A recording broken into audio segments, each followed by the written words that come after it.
It has been called.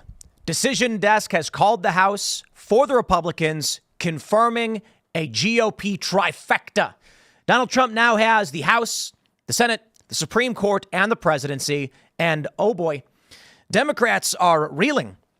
All of the stories about the Democratic Party are that they can't figure out what they did wrong. They are fighting like crazy. And man, I kind of feel like they're done. If someone came to me and said, Tim, can you come up with a strategy for the Democratic Party right now? I'd say any move you make will rip the party in two.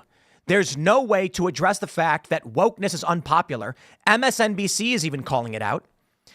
You will lose way too large a portion of the audience you have built for your party. For too long, the Democrats have entertained unhinged ideology, and moderates, they checked out.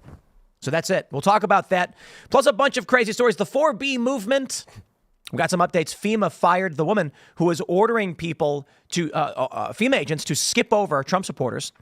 And a report that is kind of crazy. Kamala paid Oprah around $1 million. We'll get into all this and some of the myths and what is true. Before we get started, my friends, head over to castbrew.com. This show is brought to you by Cast Brew Coffee. It is our coffee company, so we sponsor ourselves. If you like coffee, and I know most of you do, go to Cast Brew and pick up. Well, I'm sorry. Ian's Graphene Dream is sold out. But we do have Appalachian Nights and Rise with Roberto Jr. and Stand Your Grounds now back in stock. You can also get Alex Stein's Primetime Grind, 2 times caffeine. Drink responsibly, please. But don't forget to also head over to timcast.com and click Join Us to become a member and support our work directly. And I'll tell you why.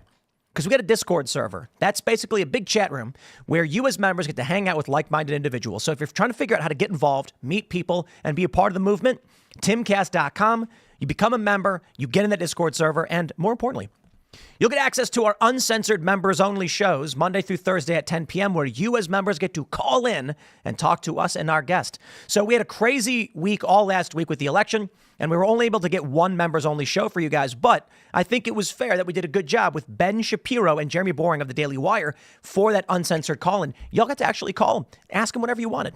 That's what you get when you become a member. So smash that like button, share the show with everyone you know. Joining us tonight to talk about this and so much more is Bricksuit. Great to be here again. How did you get that hat made so fast? Well, you know, I have my sources. I said, this is what I want. Can you do this? I just needs to be simple. We're just going to go with the electoral totals. And I was able to find a place that could do it real quick. All right, on. So who are you and what do you do? Well, my name is Blake, but most people know me as Bricksuit online. And I'm just a longtime supporter of President Trump.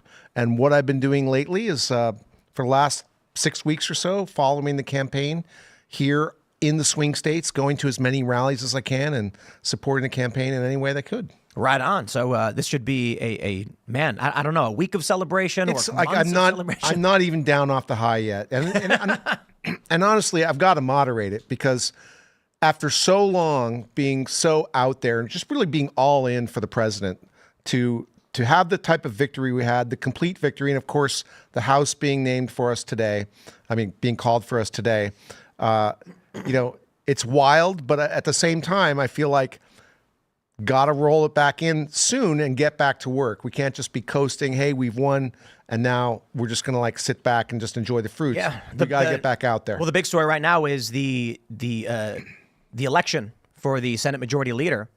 And everyone's deeply concerned that a couple of these guys are never Trumpers. So we'll talk about all that. Thanks for hanging out. We got Raymond G. Stanley Jr. hanging out. What's up, friends? I'm Raymond G. Stanley Jr. Like Tim said, I am the resident blue collar here at Timcast Media Group. 2 things real quick. First, yesterday, happy birthday to my fellow Marines out there. Happy birthday, Phil. And also, happy Veterans Day to every veteran out there. Even if you're blue on and you think the election is stolen, you still wrote that blank check. So go veterans. Phil? Hey, what's up, everybody? My name is Phil Labonte. I'm the lead singer of the heavy metal band All That Remains, and I'm an anti-communist and a counter-revolutionary. Tim, let's go. Let's go. From the Hill, Republicans win House, delivering Trump a trifecta. But it's so much more than that. I mean, look, you've got Congress, you've got the Supreme Court, you've got the executive branch, but within the House, within Congress, you've got the House and the Senate. So it's win-win-win all across the board. These Democrats in the Supreme Court are going to be holding on to their desks for dear life. They will not resign. They will not retire. They are stuck. And they have to pray that Donald Trump doesn't, when he leaves at the end of this 4 years, that he doesn't give a massive boost to the Republicans again, because they're stuck. They're going to have to retire. And then whoever comes in, if it's not Trump now, if it's J.D. Vance or whoever else, the Supreme Court is going to be like 9-0 Republican. Or I should say, it's not really partisan, but it's going to be conservative leaning. The Hill reports Republicans are projected to keep control of the House of Representatives, handing the party total control of Washington. Woo. Take a look. Decision Desk has called it. 218 seats will go to the Republicans, and ladies and gentlemen, potentially 3 more. Now, the projection that they have, I believe, is 220 seats. Did they get rid of their projection on this one? I guess because they called it, they got rid of the projection. So before they were projecting around 220 seats. We don't know for sure. They say U.S. House win chance is 87.9, but they give the whole green check mark. So you still got Alaska. You've got CA's House General Election District 41. And you've got 13. I believe that maybe, I don't know, there may be more, but I think the rest are just, Democrats, so we're not really concerned with that. But that's it. It's a slim majority. But in this day and age, it may as well be a landslide because it gives the Republicans literally everything. They're going to be able to get things through in a narrow margin in the House. The Senate's going to be easy, and then Trump can rubber stamp whatever he wants.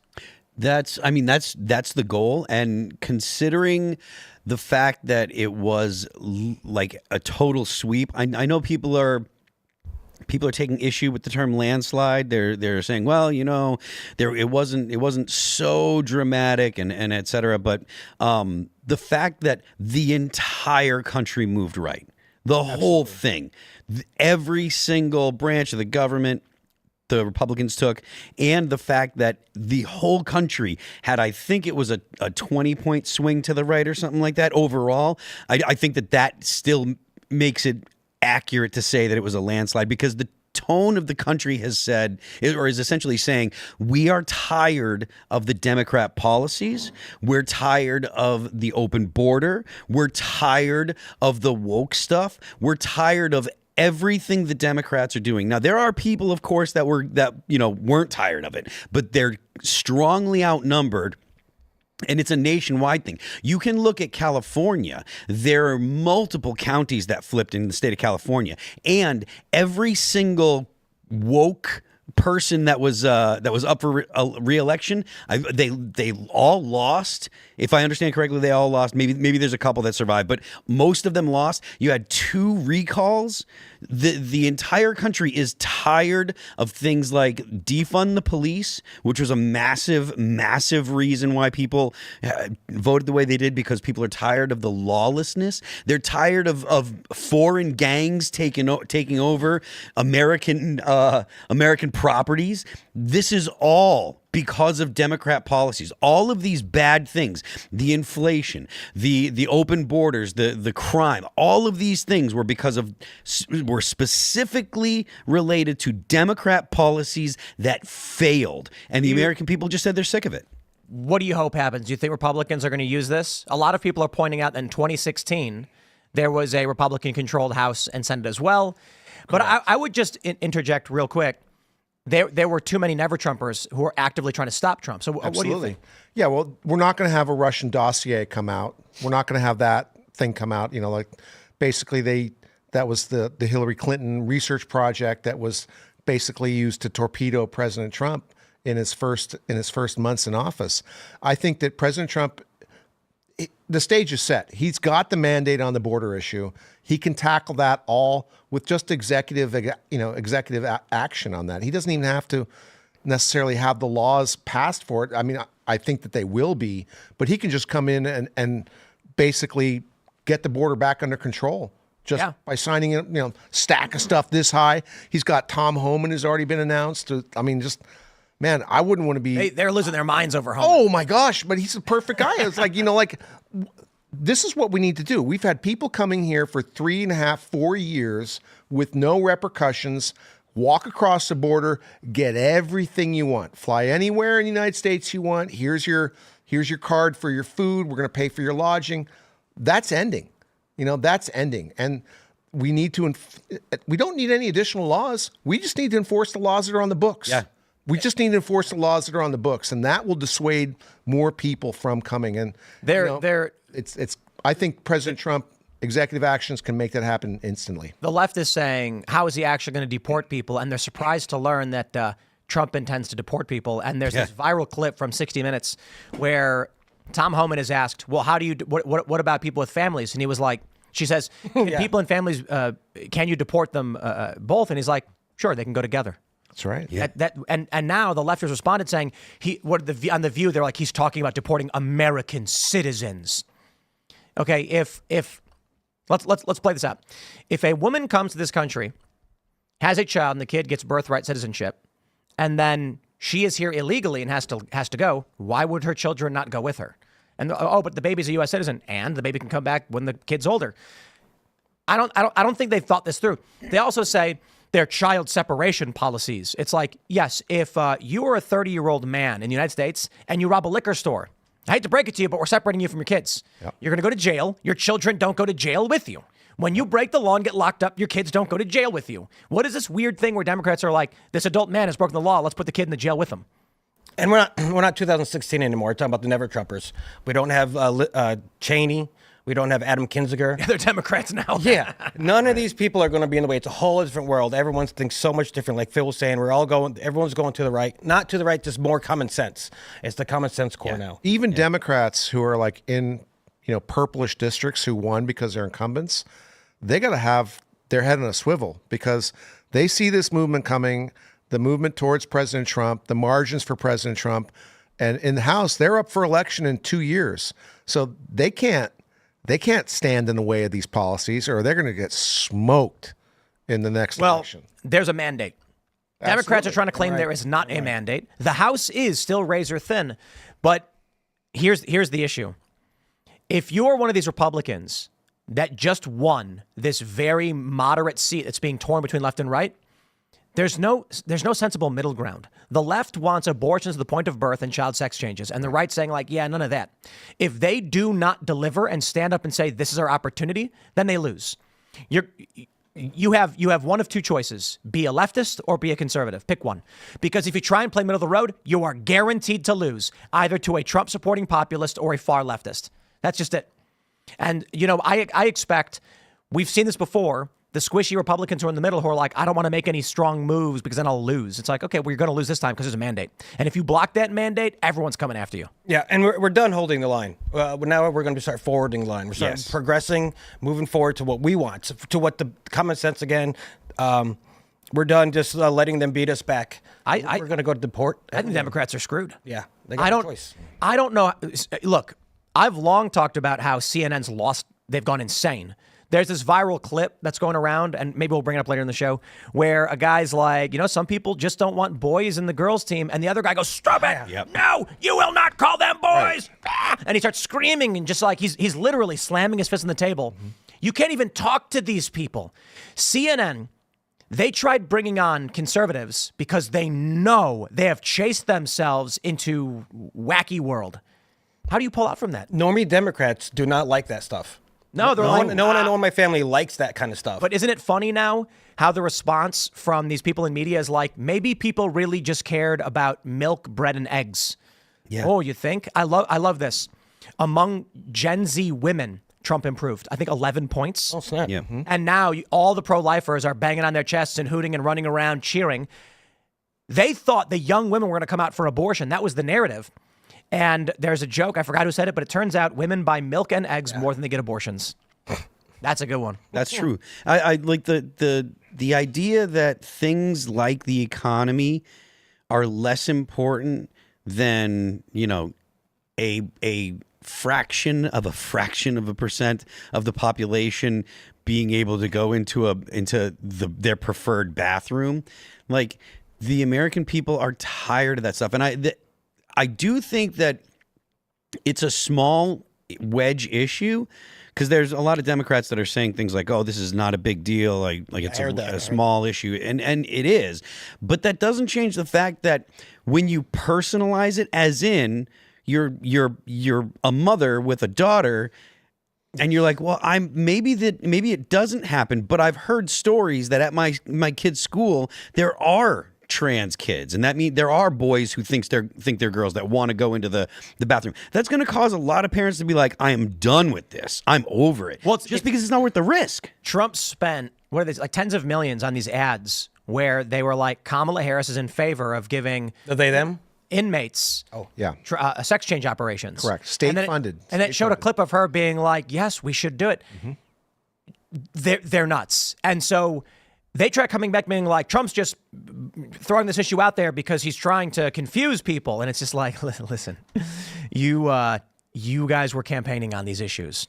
So I want to give a shout out to all these news outlets that are saying, why don't we have left wing? I love this, the manosphere one. It's like, why don't we have a Steven Crowder, Ben Shapiro, or so help us a Tim Pool? And it's funny because I'm like, I don't know, 4 years ago, I donated to the Democratic Party. I donated to Andrew Yang and Tulsi Gabbard. And then instead of bringing sound, reasonable candidates, they decided to go with Joe Biden and Kamala Harris. And I was like, I'm out. I'm out. You had an opportunity. Joe Rogan was supporting Bernie Sanders. RFK Jr. was running as a Democrat. The Democrats are screaming, why don't we have a Joe Rogan? Joe was supporting a Democrat, RFK Jr., up until you booted him from the party and to go independent. The idea that the Democrats are like now like, oh, we don't have this and how come we don't have this, et cetera, et cetera. It's because you blew it. You earned it. They're delusional in everything they talk about. That's exactly it. Joe Rogan is going to sit down and you're going to say something like Donald Trump called Nazis very fine people. And Joe's going to go, actually, no, Jamie, pull that up. Oh, yeah, he said they should be condemned totally. When the Democrats keep trying to use hoaxes, this is what Greg Gutfeld, shout out to Greg Gutfeld, because he said on the 5 today, Democrats ran on hoaxes and their entire information cycle was downstream from hoaxes. Yeah. So instead of running on the economy and milk, bread, and eggs, they ran on Trump said white supremacy things, therefore Trump is racist. How could someone vote for racist?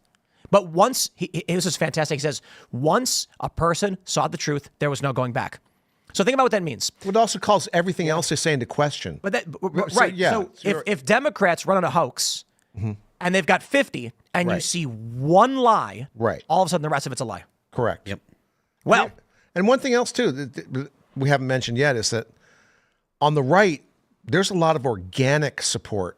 On the left, it was paid influencers and astroturfing. You're right. Yeah. Like unbelievable. oh, we're learning. $1 billion worth of like. Yeah, I mean, like Harry Sisson parachuting out of nowhere, didn't even grow up in the United States. Chris Mowry. He didn't? Where did he grow up? Singapore and somewhere in the Gulf. Really? Yeah. I didn't know that. How embarrassing is it for these guys to like And they were all sacrifice this to be all so in hated. for Joe Biden. Joe Biden, wow, Joe Biden's a great guy. Wow, Joe Biden's so wonderful. And then like the next week, oh, Kamala's the greatest. And then they got smoked. And this is the problem. They're just like, why don't we have a Joe Rogan? And it's just because you guys can only lie.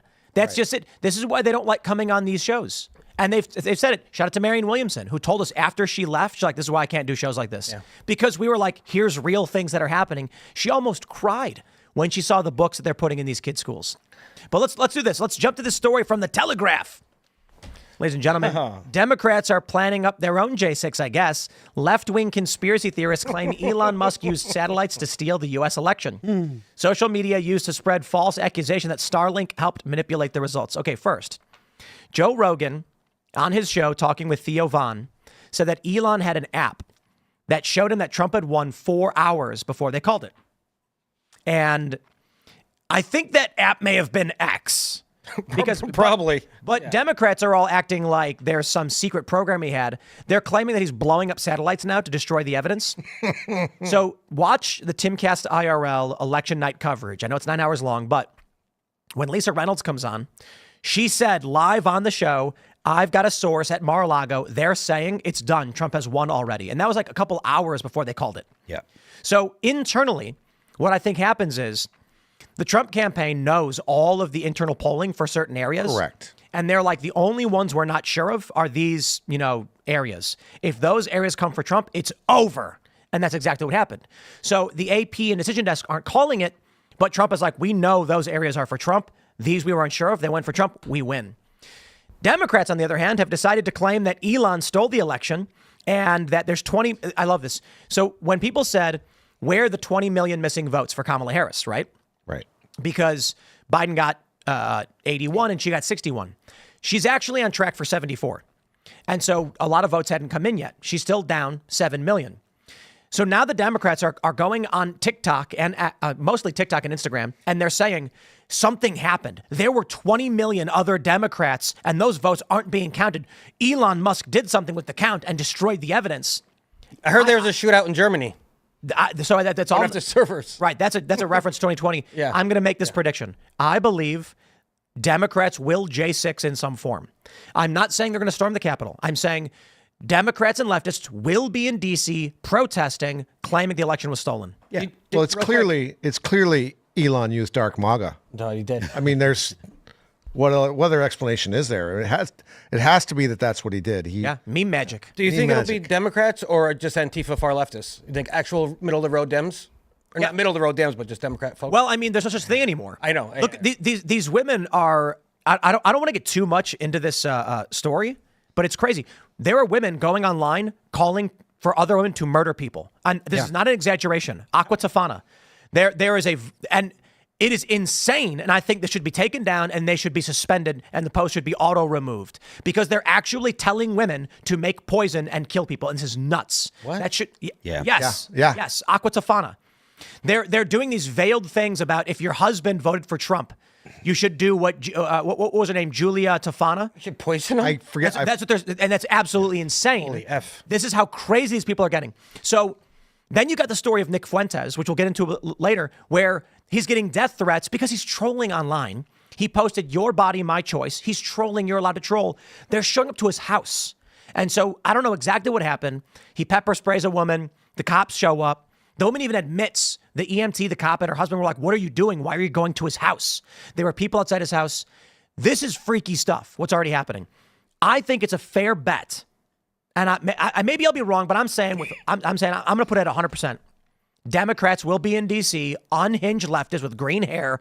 They're going to wear blue bracelets or have tattoos, and they're going to be screaming that the election was stolen by Elon or something. Well, they burned limos last time. Yep. And they demonstrated. And I don't believe anity was prosecuted. They were, but they won. They were arrested and they got out. They were prosecuted. A few of them pleaded guilty, and then the rest of them got powerful NGOs and legal teams told them to plead not guilty. Then the only thing that the state could do, the feds could do, was charge conspiracy because they had no evidence of any individual action because they're all wearing uniforms. So they said, "How do you know this person is the one who did it?" And the cops were like, "We don't, but they conspired." And they said, "You can't prove it." The activists, the extremists, the far leftists won, sued the city, sued the federal government, and then won like $1 million. Why wouldn't they repeat that? Of course they're going to do it again. Well, they got away with it in 2020 when they firebombed the White House. There'll be more people now. Now there'll be even more deranged people. I do think that this time the DOJ won't tolerate that kind of stuff. I hope so, I think that I do.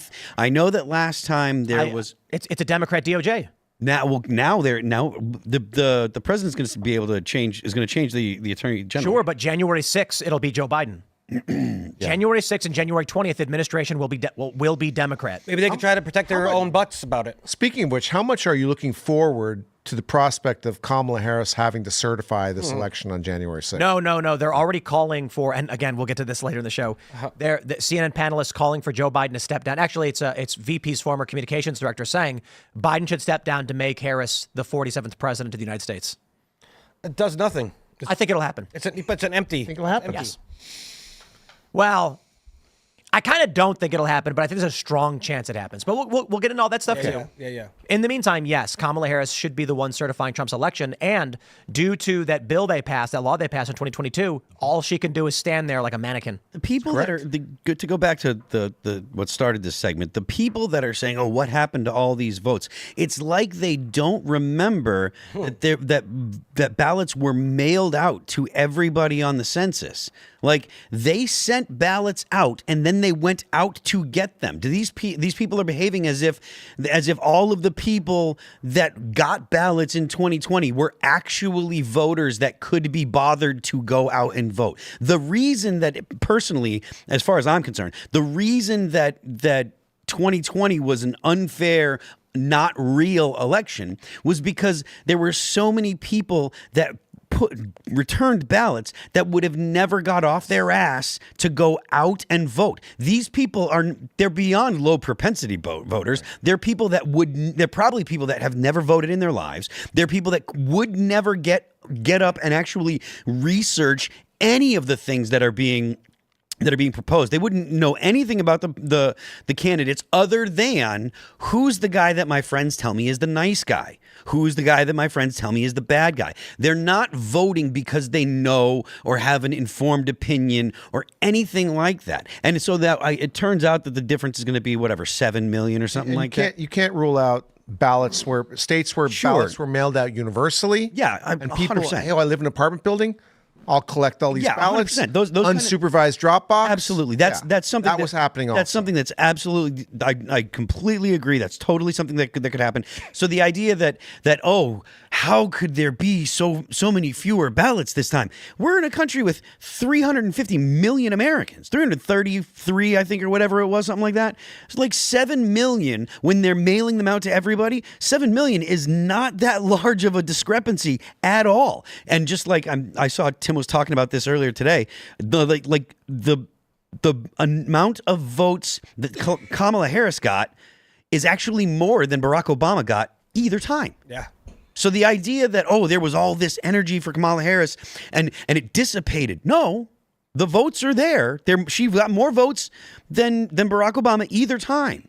So the idea that it's some kind of crazy, weird discrepancy, the anomaly was 2020, and that was because it was a novel election. It was a novel way to do an election in all of American history. So these people are just freaking out over nothing. And the Blue Anon folks are talking about, why is Starlink satellite? Why are the machines hooked up to internet?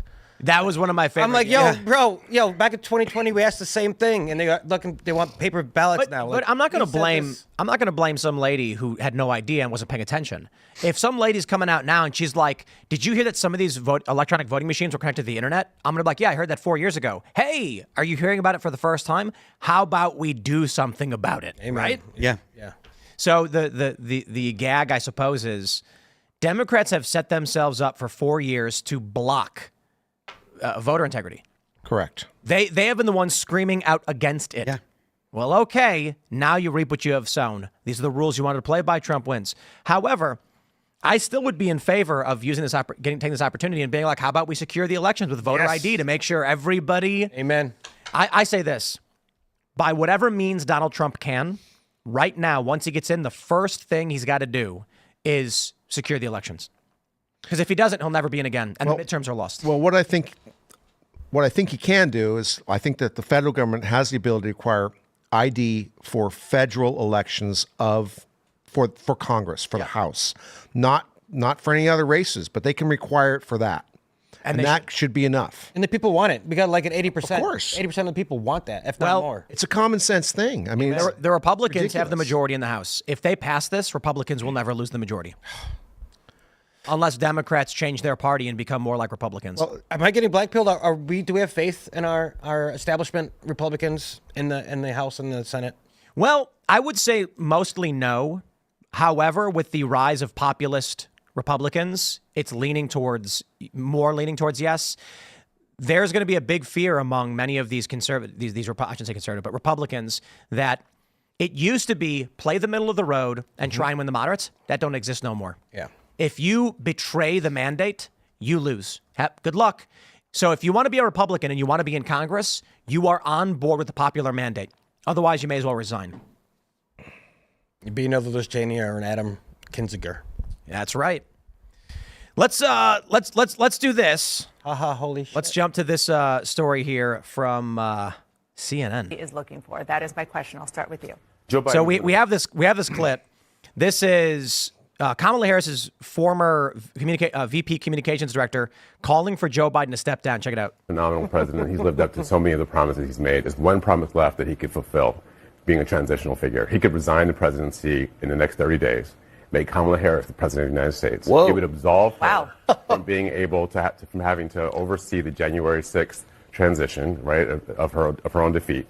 And it would make sure that it would dominate the news at a point where Democrats have to learn drama and transparency and doing things that the public want to see is the time. This is the moment for us to change the entire perspective of how Democrats Okay, this operate. has now jumped from an internet meme to a Sunday morning show. Jamal's out here right now. Congratulations. Season of House of Cards. I thought you But were it would going to be- say, what about the Supreme Court? That's also out there. Well, the Supreme Court might happen. I don't know if it will, but There it is. They are now publicly stating it's one guy. This is, let me get his official title.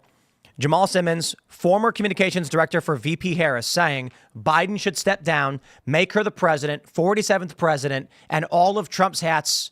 Sorry, It's all about the new hats ones. and shirts.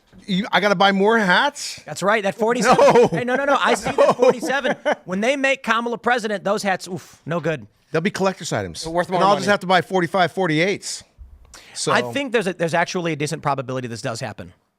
I do. Have you factored into it how much Joe Biden dislikes them though? Is Joe It's not about Joe Joe- really going to roll and say you kicked me out from running and I'm going to resign just so she can be president? No, I think Joe Biden is already physically on the way out. So you think they'll 25th him? I think we could be like. Do you see him trying to walk in the sand? That was horrible. I mean, that's tough for A any video- 80-year-old. Not supporting Joe or anything. The But dude was having a hard time walking. Right. I'm not confident he's gonna be. I don't know if they 25th Amendment him, maybe, but he might just be sitting. He might be sitting in a wheelchair with his jaw hanging up and being like, "I can't do it." I think in some ways Joe Biden is happier than people would expect him to be right now. I agree. I mean, he doesn't like the way he was pushed out. It was a coup. They shove in Kamala, and she gets her butt kicked. And I think he and Jill are just like, She this wore is red. awesome. We love it. She wore red on election day. She wore red to Go election vote. day. You don't think that's? I mean, she didn't wear her normal like floral drapery. I don't couch cover or whatever she wears. She wore solid red to go Relax, voting. Zach. I don't think Joe Biden chose to drop out. So apparently the rumor is internal polling had Trump winning 400 and some odd electoral votes if Biden stayed in the race. So Biden was pressured by the Democrats to drop out, and he said no. Right. And the rumor is when Biden did drop out, it was via tweet on like a Sunday. And the scuttlebutt, probably just rumors, who knows, is that they posted on his behalf and then said, Joe, it's done. We posted your resignation letter already. Wow. Yep. Well, he didn't come out and make a statement. And why do you think it is he's so pissed off? Rumor is behind the scenes, he didn't want to leave. And so they forced him out via a letter without him saying anything. Then the next day, you're sleepy Joe, you wake up and you're like, what's going on? They're like, you're out of the race. What do you mean? And they're like, we posted it. It's too late. You can't do anything about it. So he's livid. Jill lost all her power. Correct. Hunter is on track to go to prison. Correct. So I think there's a decent probability this does happen for a few reasons. Joe, is he going to pardon Hunter Biden? He might. Or he steps down for health reasons. Kamala becomes president for 2 months. She pardons Hunter in exchange. And Joe. And Joe. Yep. Right. Blanket pardon for any perceived offenses, whatever. Ukraine, Burisma, all that stuff. I mean, Hunter's not that big of a deal if they pardon him. I mean, of course, we want it to go through the system just so that he's found not guilty because of the terrible. I want him to sue to the Supreme Court. Right. And win. That's what we want. So we don't need him to. We don't. It's not a huge deal if they pardon him.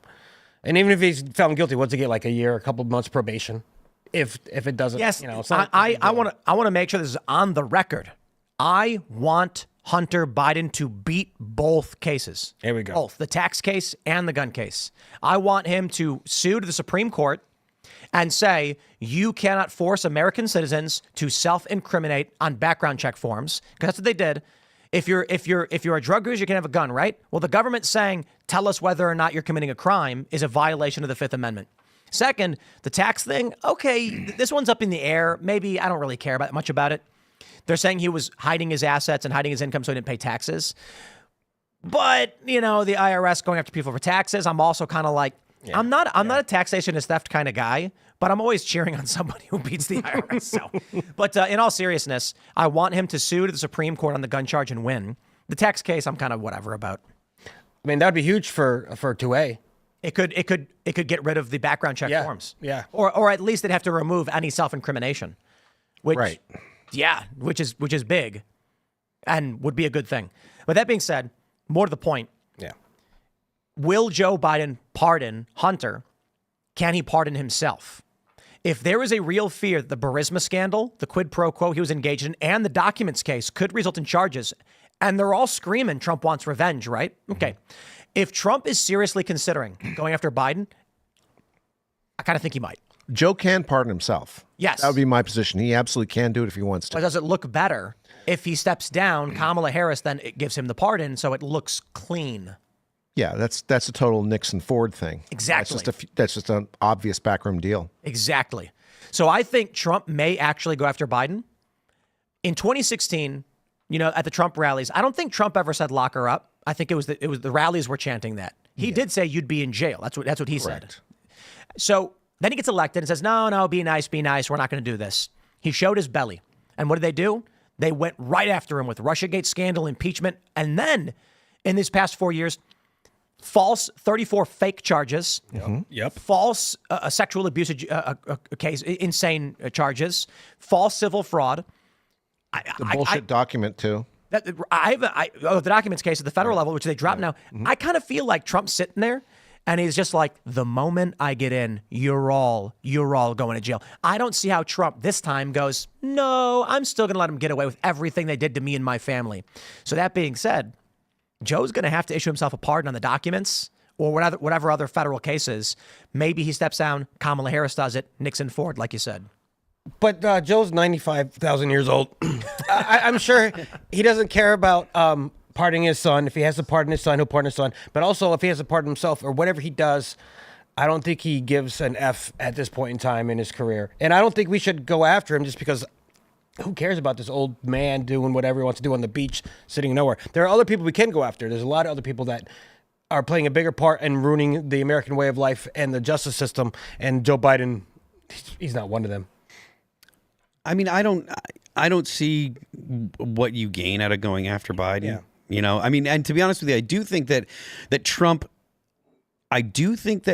would like to see, and this is just my intuition, but I do think Trump would like to see a return to a behavior towards presidents, right? Like I'm sure he doesn't like that they went after him, sure. And I do think that it because of the way that he behaves with other people that have wronged him, like if he doesn't hold grudges, like he's not like there's a bunch of other times where like he's gotten into it with people, and then as soon as they say something nice about him, he's like, oh, okay, it's all water under the bridge. Bygones. Yeah. So I really do get the inclination that he doesn't hold grudges, and I do think that he is not looking to punish Joe Biden specifically. Now, I could be wrong.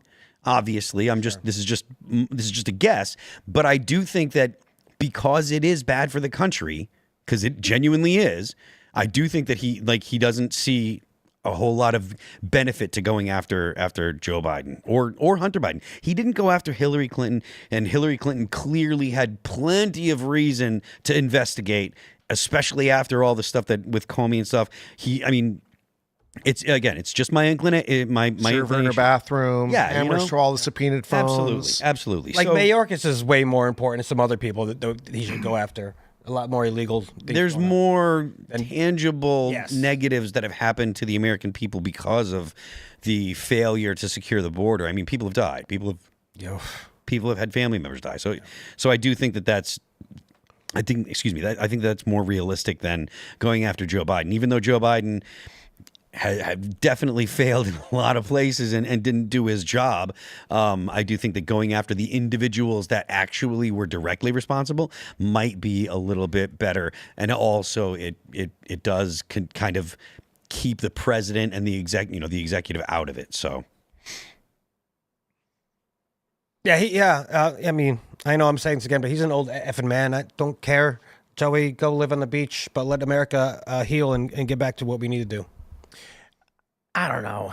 What, you want to go after both? It'd be nice to have the vindication to know that everything that we've alleged with the shady deals and all the money coming from China is accurate. I'm saying I don't know if we could ever get something as fantastical as a 25th Amendment or a resignation and a temporary stepping up of Kamala. But I don't know what's going on in Trump's mind, and I am worried that he plays the we're going to be nice thing. I hope he doesn't. I hope he doesn't. I hope he doesn't at all. Yeah. Well, let's jump to this next story. We've got this one from, this is New York Mag.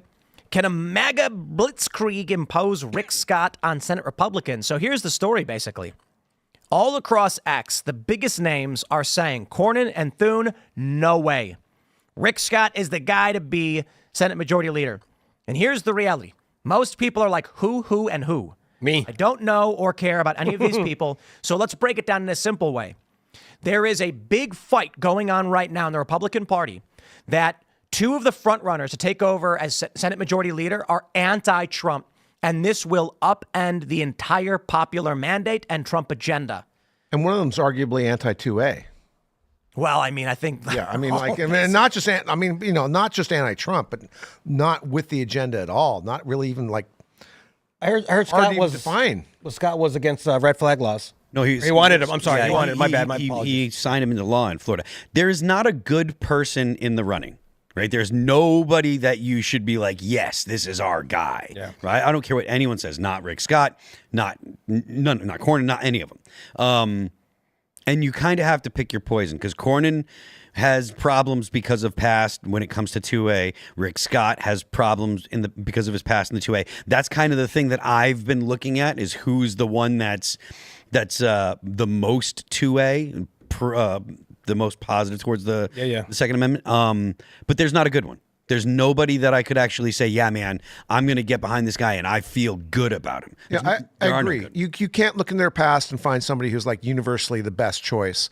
And frankly, I mean, even if you take J.D. Vance right now, at one point he was anti-Trump. So really, we should be looking at who's going to say they're going to be going forward with Trump's agenda, and that is Scott. At this time, he's the only one who's pledged that he would advance President Trump's agenda. This story is principally for those that are just like, hey, look, these individuals, it's too in the weeds. This story is principally about, are Republicans going to knife us in the back the moment they get in? Yeah, amen. If you go back to 2016, Trump wins, Republicans win, and then what did you have? You had Paul Ryan.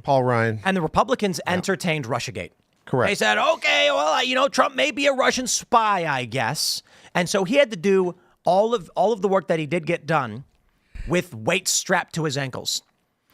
Yes. What do we do if that becomes plainly visible on January 21st of next year?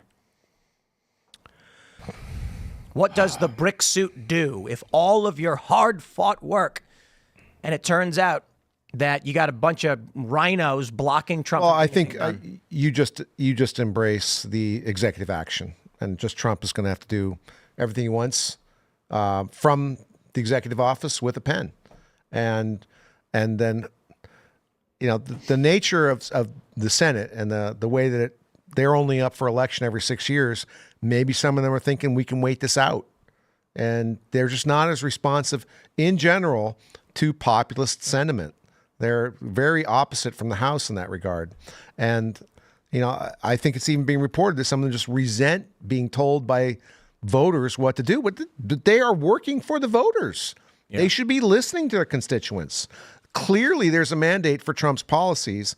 We want someone to be the majority leader who's going to let those policies go through. And there's another thing, too, of recess appointments is an issue, which is when the Senate is held to be in recess so that Trump can appoint people to the positions without extensive Senate confirmation. Now, that Senate confirmation still has to happen. It just doesn't have to happen first. And that will allow President Trump to get up and running. So if you don't have recess, if you can't have recess appointments for President Trump's administration, that's a major down signal. I think what this story shows us right now is that there will be one political party, and it will be infighting within the political party, which may break into two sub-parties, the populist and the traditionalist, or whatever you want to call it, because the Democrats are done.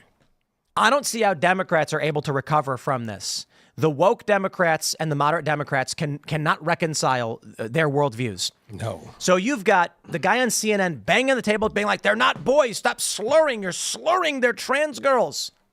Regular Democrats who are like, I'm like, a pro-choice Democrat who believes there should be some taxes and is just like, I would like my food to be cheaper, is sitting there watching this guy going, this guy's insane. Then you have these other Democrats who are screaming, globalize the Intifada, and they're like, that's insane too. But the globalize the Intifada people are not going to align with the moderates. No. and this is the problem you got with Bernie, Hillary, Bernie, and Biden, that the party is already fractured in two. If the split becomes more pronounced, and I don't see how it doesn't, you end up with three political parties: the progressive left, the moderate liberals, and the Republican Party.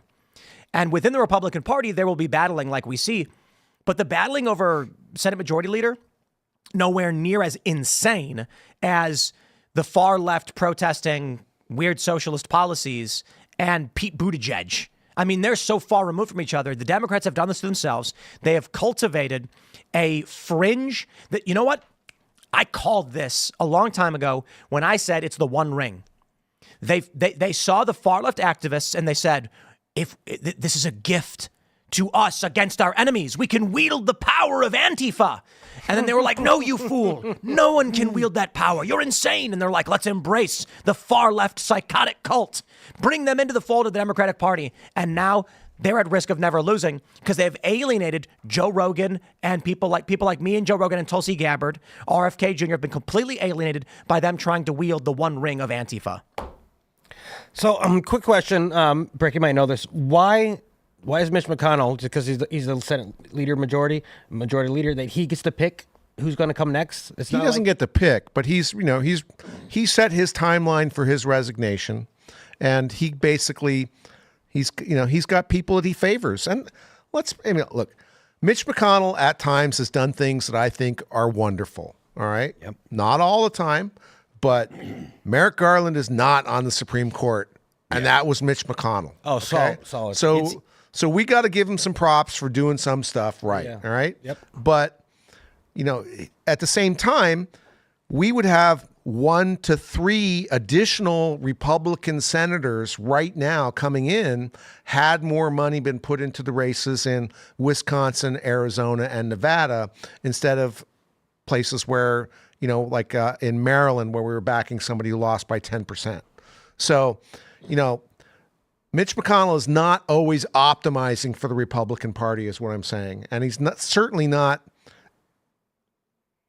really aligned with what President Trump is doing. So he's not trying to grease the rails for President Trump's policies to go forward, despite the fact that that's what America wants. He's fighting like a rearguard action to put somebody in there who's just going to kind of stifle it just enough so that it doesn't happen in the next 4 years. That's, I think, what his goal is. So the fear I have is that there's going to be, if these Republicans who come in these moderate areas do not stand up for the popular mandate, I think they're going to get sacrificed by the Republican Party. The Republican Party is going to say, we don't care if we lose the House in 2 years. We are going to do what we want, not what the people want. And you're going to get the people who are in safe districts, who have been there for decades, are going to say, what do we care about the moderate districts? We're going to use them. We're going to go to them and say, hey, no, don't support this bill because you're in a moderate district and you'll lose re-election. Then when it comes time, they'll lose and they'll say, hey, we were able to tank Trump's agenda without risking our seats in Congress. That's a horrible thought.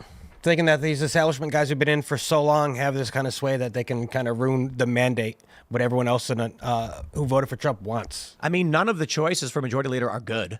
And let's not, Can we get a third guy? Can we get a fourth person? Yeah, you get anybody. Let's also talk about the mechanics of this vote too, which is a sealed vote. It's not that we get to know which senators vote for who to be the majority leader. This is not going to be, as a sealed vote, we're not going to know who they choose. And so that's something that really is anathema to me. I think we should know who they chose. And what you talk about being somebody else, I think one of the most interesting ideas I saw, I think was from Mike Lee to Charlie Kirk to Glenn Beck. And I think that's the story that was, that's how the idea traveled. But you could actually have J.D. Vance be the Senate majority leader simultaneously while he's president of the Senate and VP, because it's been done before. Prior to the position of Senate majority leader existing, John Adams, when he was vice president, ran the Senate. So it's not without precedent that could happen. And if you had J.D. Vance in that position, well, obviously President Trump's policies would be not held up by the Senate.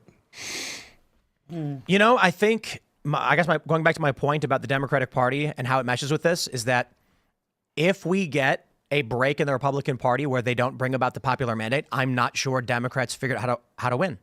The Democrats that end up running are going to be saying things like boys should go in girls' bathrooms. Right. And then you're going to have everyone's going to be like, I guess I'll take the Republican, Yeah. Because what else do you pick? You may then get a moderate Democrat. What was that guy? Dean Phillips, is that his name? I don't know if he's particularly moderate, but you may get a moderate type being like, please, can we get some sanity in the Democratic Party? And the activists will call him a Nazi, far right, and they'll run him out of the party. They'll say it's our party now, and then they're never going to win again. So I'm kind of wondering if we end up with we were concerned about Democrat one-party control, but now we're going to end up with Republican one-party control by people who are terrified of what the Democrats have turned into. I think we should, honestly,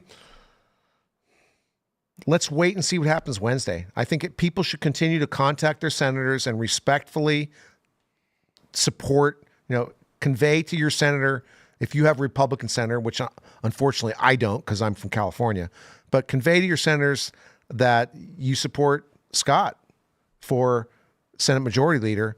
And like I said, you've got to do it respectfully. You can't do it in a way that's going to be...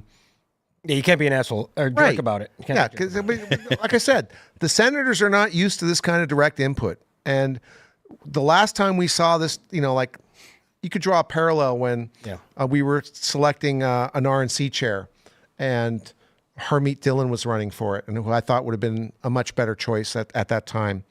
And you had people contacting the people who make that decision. And again, they're just not used to it. Your point about they're not used to it. The point about the public and the people on X involvement in this. There's never been a time where it's huge. Yeah, where senators could hear the constituents so directly. Now, like I said, or like you said, it is a secret ballot, so I'm not sure that it's going to make a huge difference.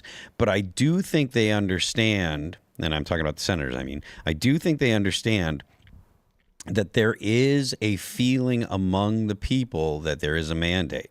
And they want to see someone that's going to work with the president and not stymie the things that he wants to do. The president and the Republicans have a once in a lifetime shot here, right? They have if they move fast, they can make real, serious, dramatic changes to the government, to the administrative state, to the regulatory state.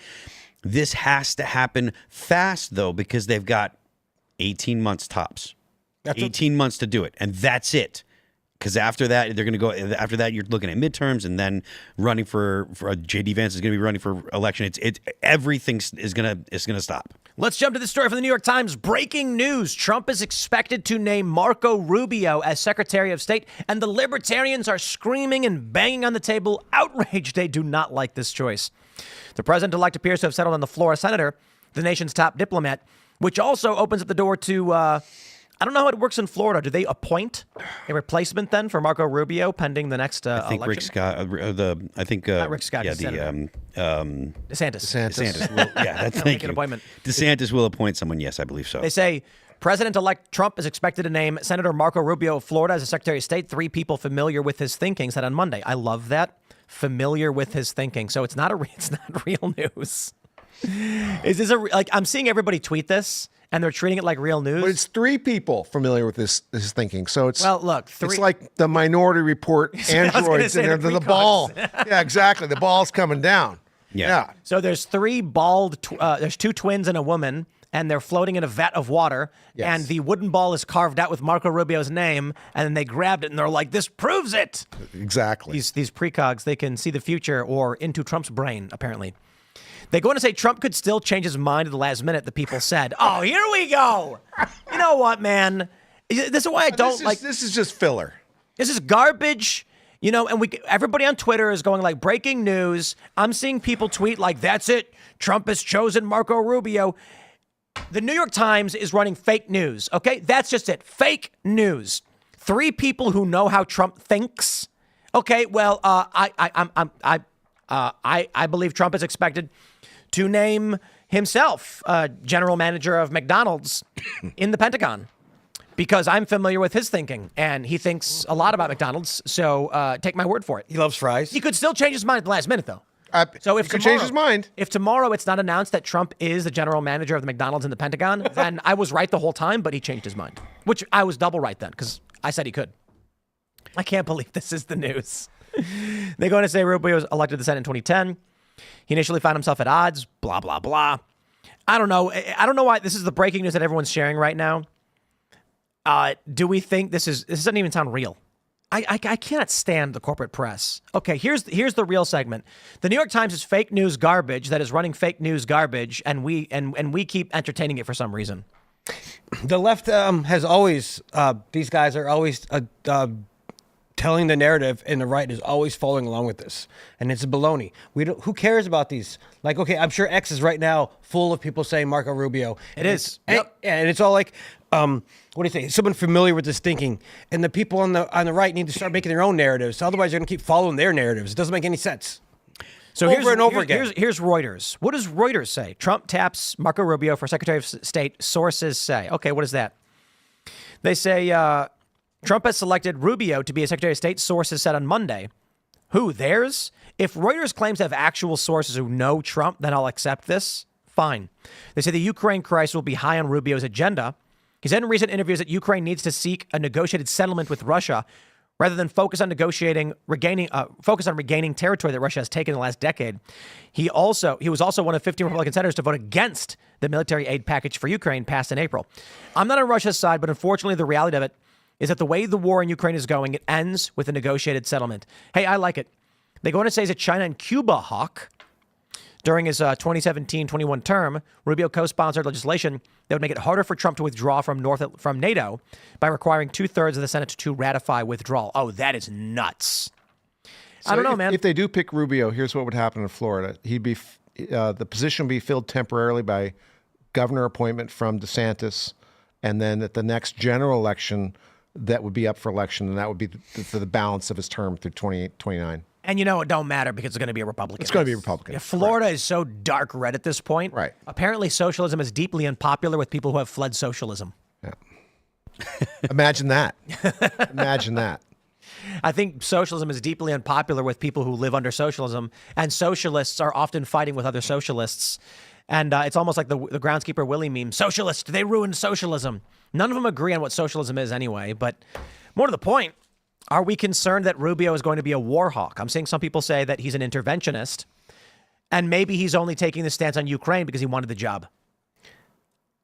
I don't know much about him, but if he wants to back Trump and back the movement, then he wouldn't be. But maybe he's just like, sure, Trump, Ukraine, we'll get it negotiated. And he's in the back of his head, he's like, and we're going to go to nuts on Iran. If he's a Lindsey Graham, like a mini Lindsey Graham, because I hear he's short. He's a lot better than Lindsey Graham. I don't know. Does Marco Rubio, has he had military experience? I don't know if he has or not. I don't think so. No, look at him. Nothing against him. No. Well, Raymond just said you would know. Well, he wasn't. Look, I can tell he wasn't walking around with like a minigun by himself. You know, like Schwarzenegger or something like that. But you know, that doesn't mean he couldn't be in the military. No, I'll check it out for you, sir. No. So Natalie F. Denolition tweeted, quote, I will make this promise to you today. I will do whatever it takes. Donald Trump, a con artist, will never get control of this party. We cannot allow a con artist to get access to the nuclear codes of the United States. Marco Rubio in 2016. And to be fair, though, I'm not gonna hold that stuff from almost 10 years ago against people, because a lot of people were anti-Trump, and also on top of that, Trump said things about Ted Cruz and about other people. Sure. It's politicking. Ted Cruz's wife. His vice president called him Jason the Hitler. I heard maybe that was MSNBC telling me that, but yeah, JD Vance had a bunch of stuff about Trump. And JD Vance is fantastic. Oh yeah, amen.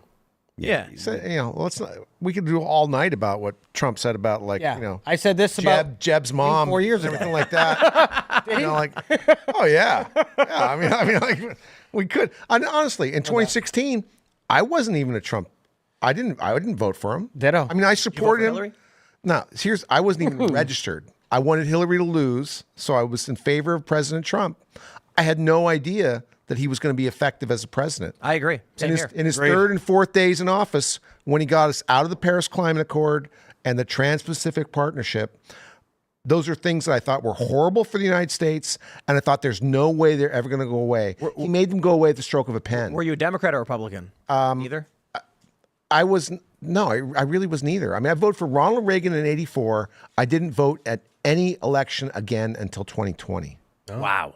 I was completely out of politics, brought back into it by the America First stance of President Trump and the fact that he was actually doing what he said he was going to do, and that got me back into politics.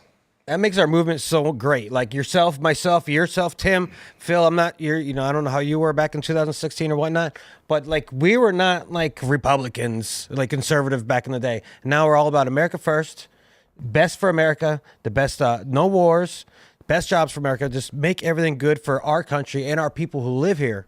We're not about any of that outside sourcing. I'm not gonna cry too much about any of this stuff. I'm feeling fairly good considering the current Trump administration and transition team.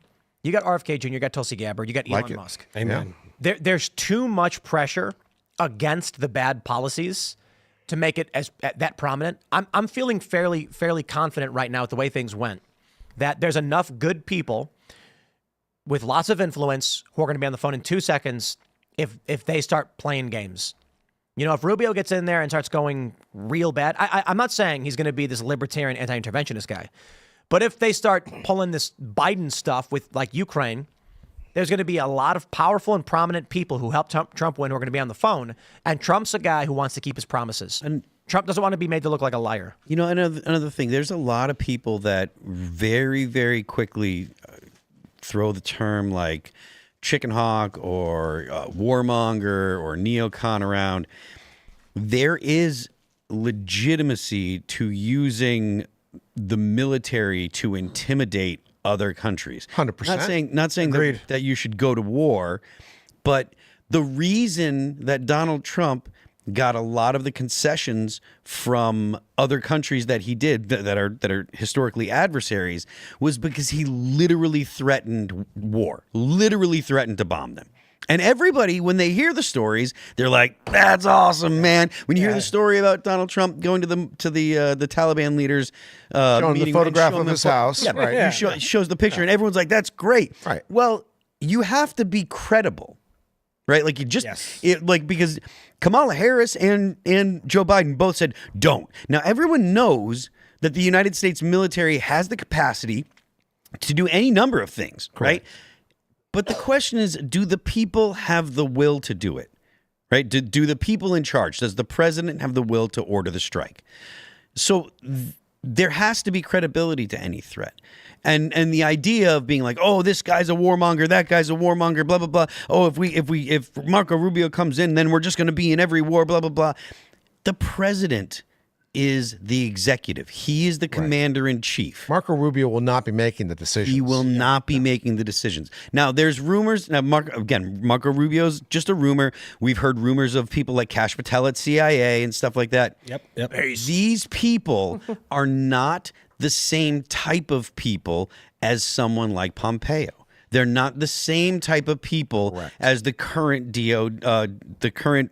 Secretary of Defense. Yep. They're just not. They're not Anthony Blinken. Well, you know what really kind of calms me down a little bit is that at least this time I can text some of these people. I mean it. I'm thinking about it, and I'm like, I mean, that makes sense. 4 years ago, 8 years ago, these are old school, bureaucrat DC swamp monsters, unapproachable. The people that he's got in now, I know, and further a handful of them. To that, and furthermore, like which says all a the lot people, about all the people that were brought in before in 2016 when Trump won, they were atrociously unprepared. They were incredibly unprepared, and that's part of why Donald Trump got railroaded. That's part of why he was so ineffective to doing the things that he wanted to. Donald Trump himself was unprepared. He didn't think that he was even going to win.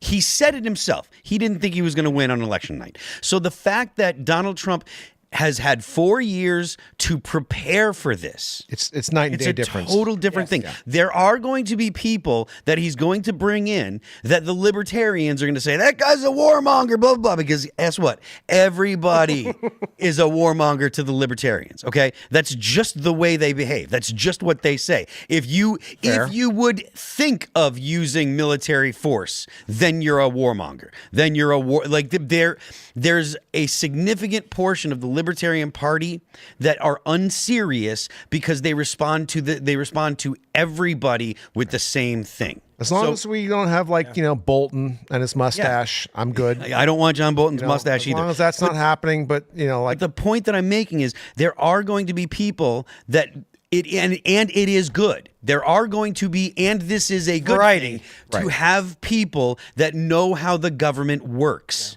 Because if you have people that don't know how the government works, you end up with Donald Trump's first term. You just convinced me. Let's talk about how women are handling the news. Hilariously. From PBS.org, no sex, no dating, no marriage, no children. Interest grows in the 4B movement to swear off men. So you've got these feminists. Bill Burr on Saturday Night Live, he said there's a lot of ugly women that are mad feminists, and everybody laughed. So those jokes are welcome. There's a lot of liberal women who are saying they're going to swear off sex with guys. And the first thing is, the response from a lot of guys, like just regular dudes, was nothing is changing. Like these women weren't the pinnacle of attractiveness as it was.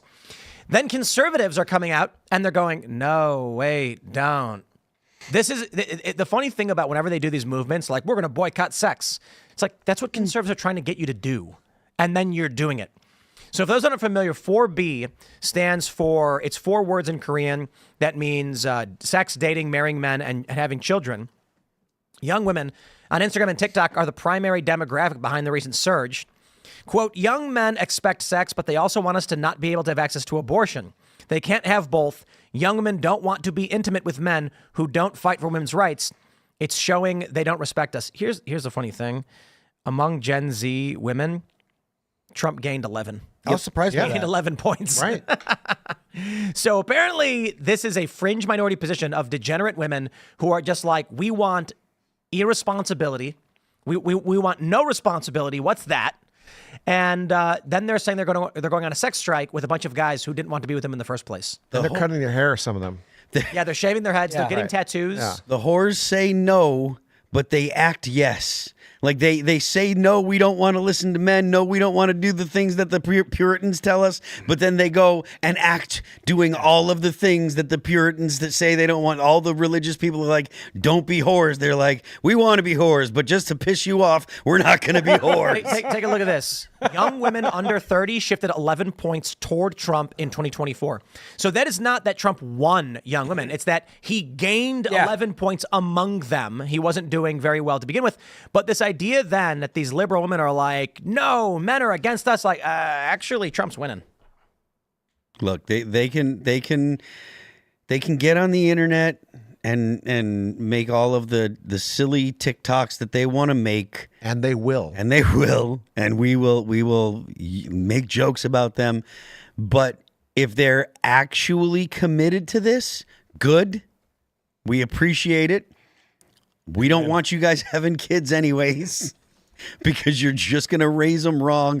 Or maybe like I saw some women talking about like aborting only boys. So maybe a lot of them are. Maybe they'll just kill the boys or do other terribly monstrous things.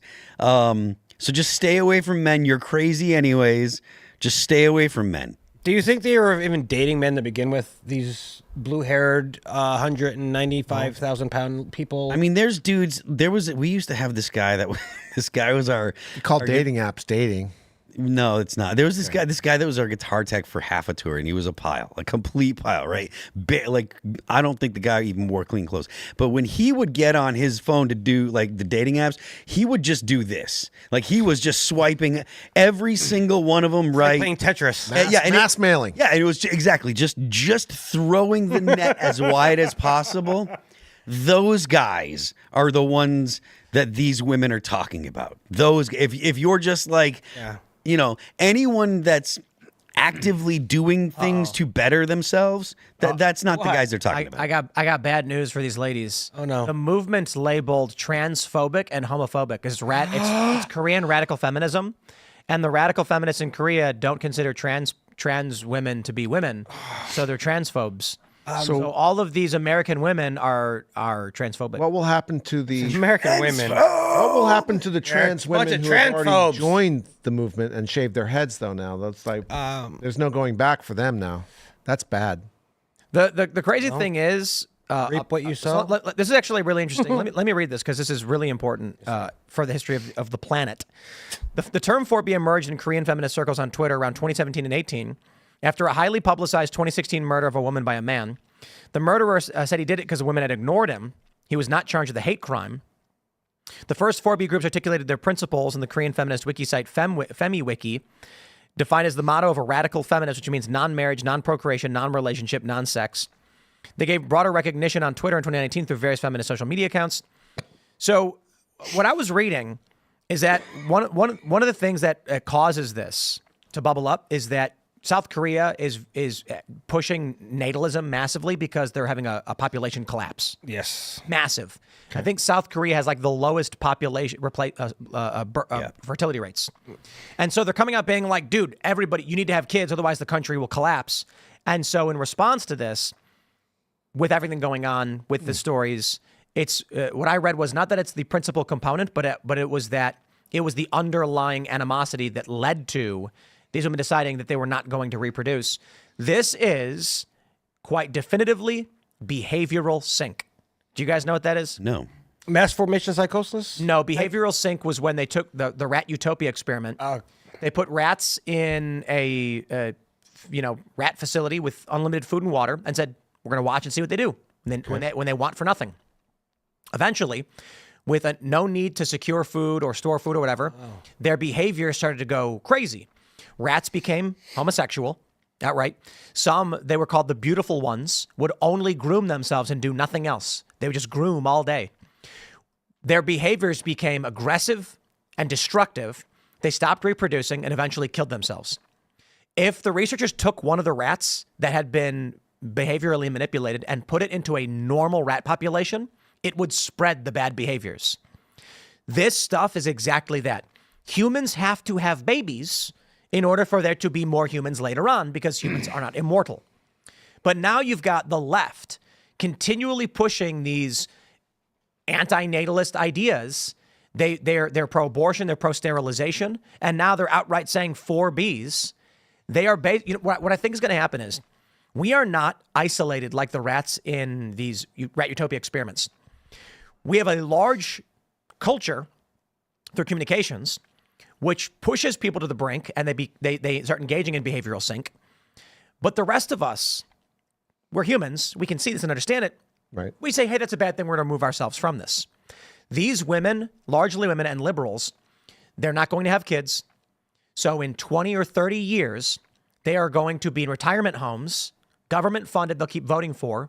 But over a long enough period of time, we are probably going to vote against these things. Conservatives have kids, liberals do not.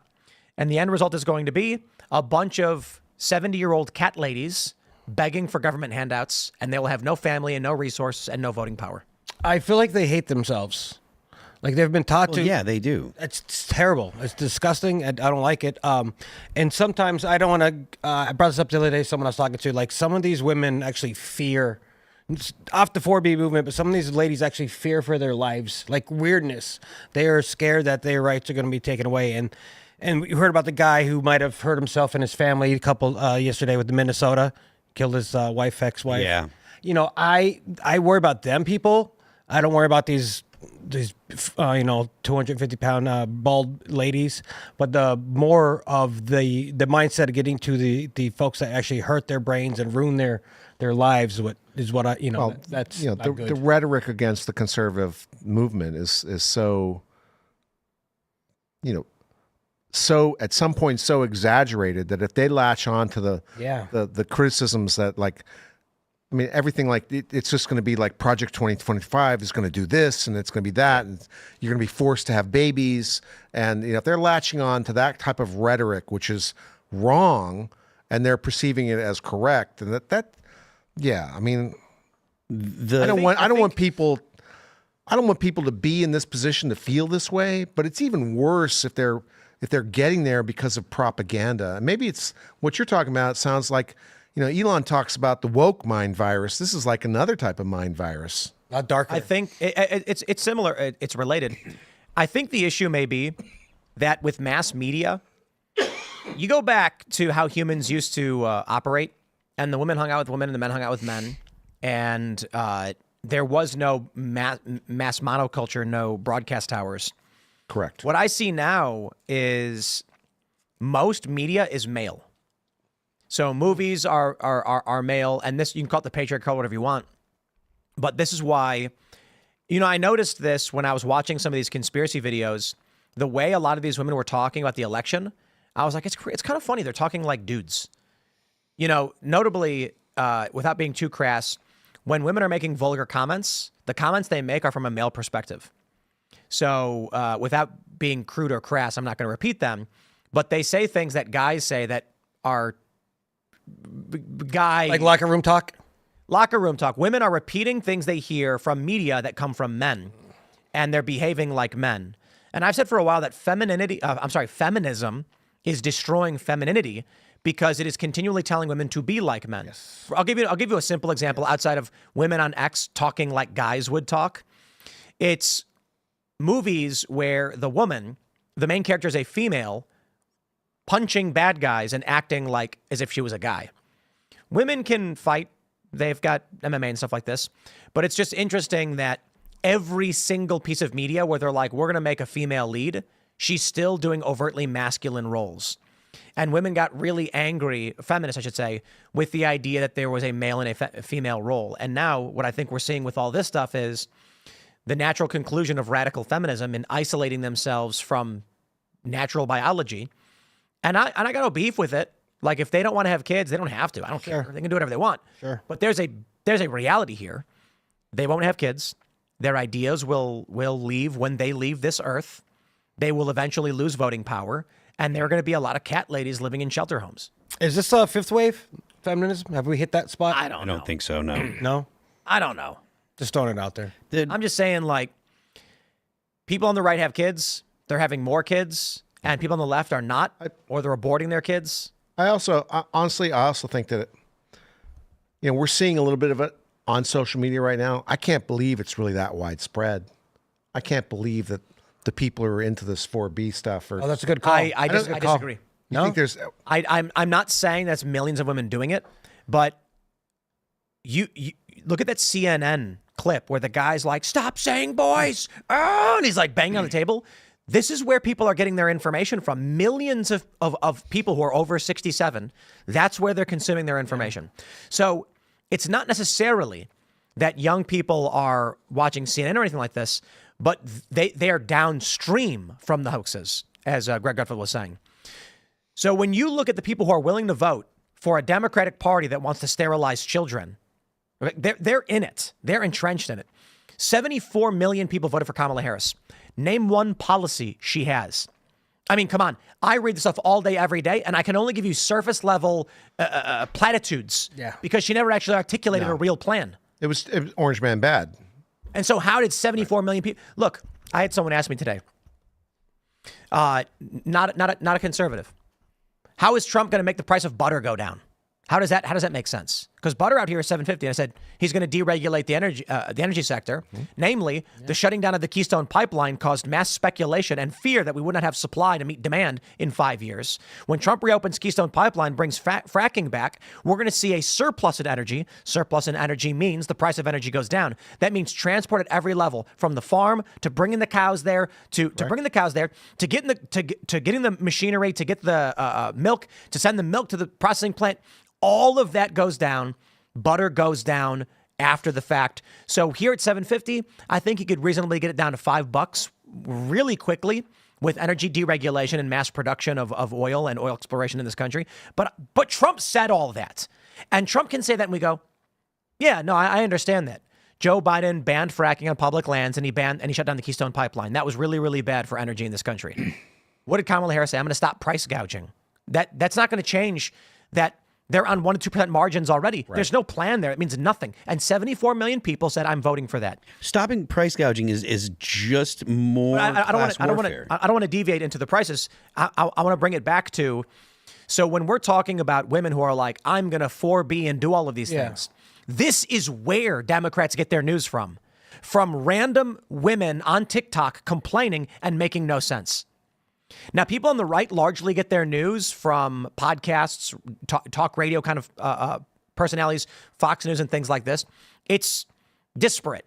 It's decentralized. The left, it's relatively decentralized, but it's all downstream of hoaxes. So they live in a broken, fractured reality where they will bang on the table screaming, I will not allow transphobia. You called the trans girl a boy. And it's like, every normal person is just like, but that's a boy. Right. So they live in that world where they're watching that news and they're getting their information downstream from it. I would just put it this way. The data that I love to share from 2018, Republicans and conservatives get 2/3 of their news from conservative sources and 1/3 from liberal sources. Moderates get 2/3 of their news from liberal sources and 1/3 from conservative sources. Liberals get 95% from liberal sources. They live in a paranoid, delusional state, best exemplified by liberal pundit Kyle Kulinski saying before the election, Kamala may win Iowa and Florida. That poll was a joke. He's supposed to be like a smart pundit guy. Like, what the F? Kyle Kulinski says, my bearish prediction for Kamala Harris that she wins all swing states, Iowa and Florida.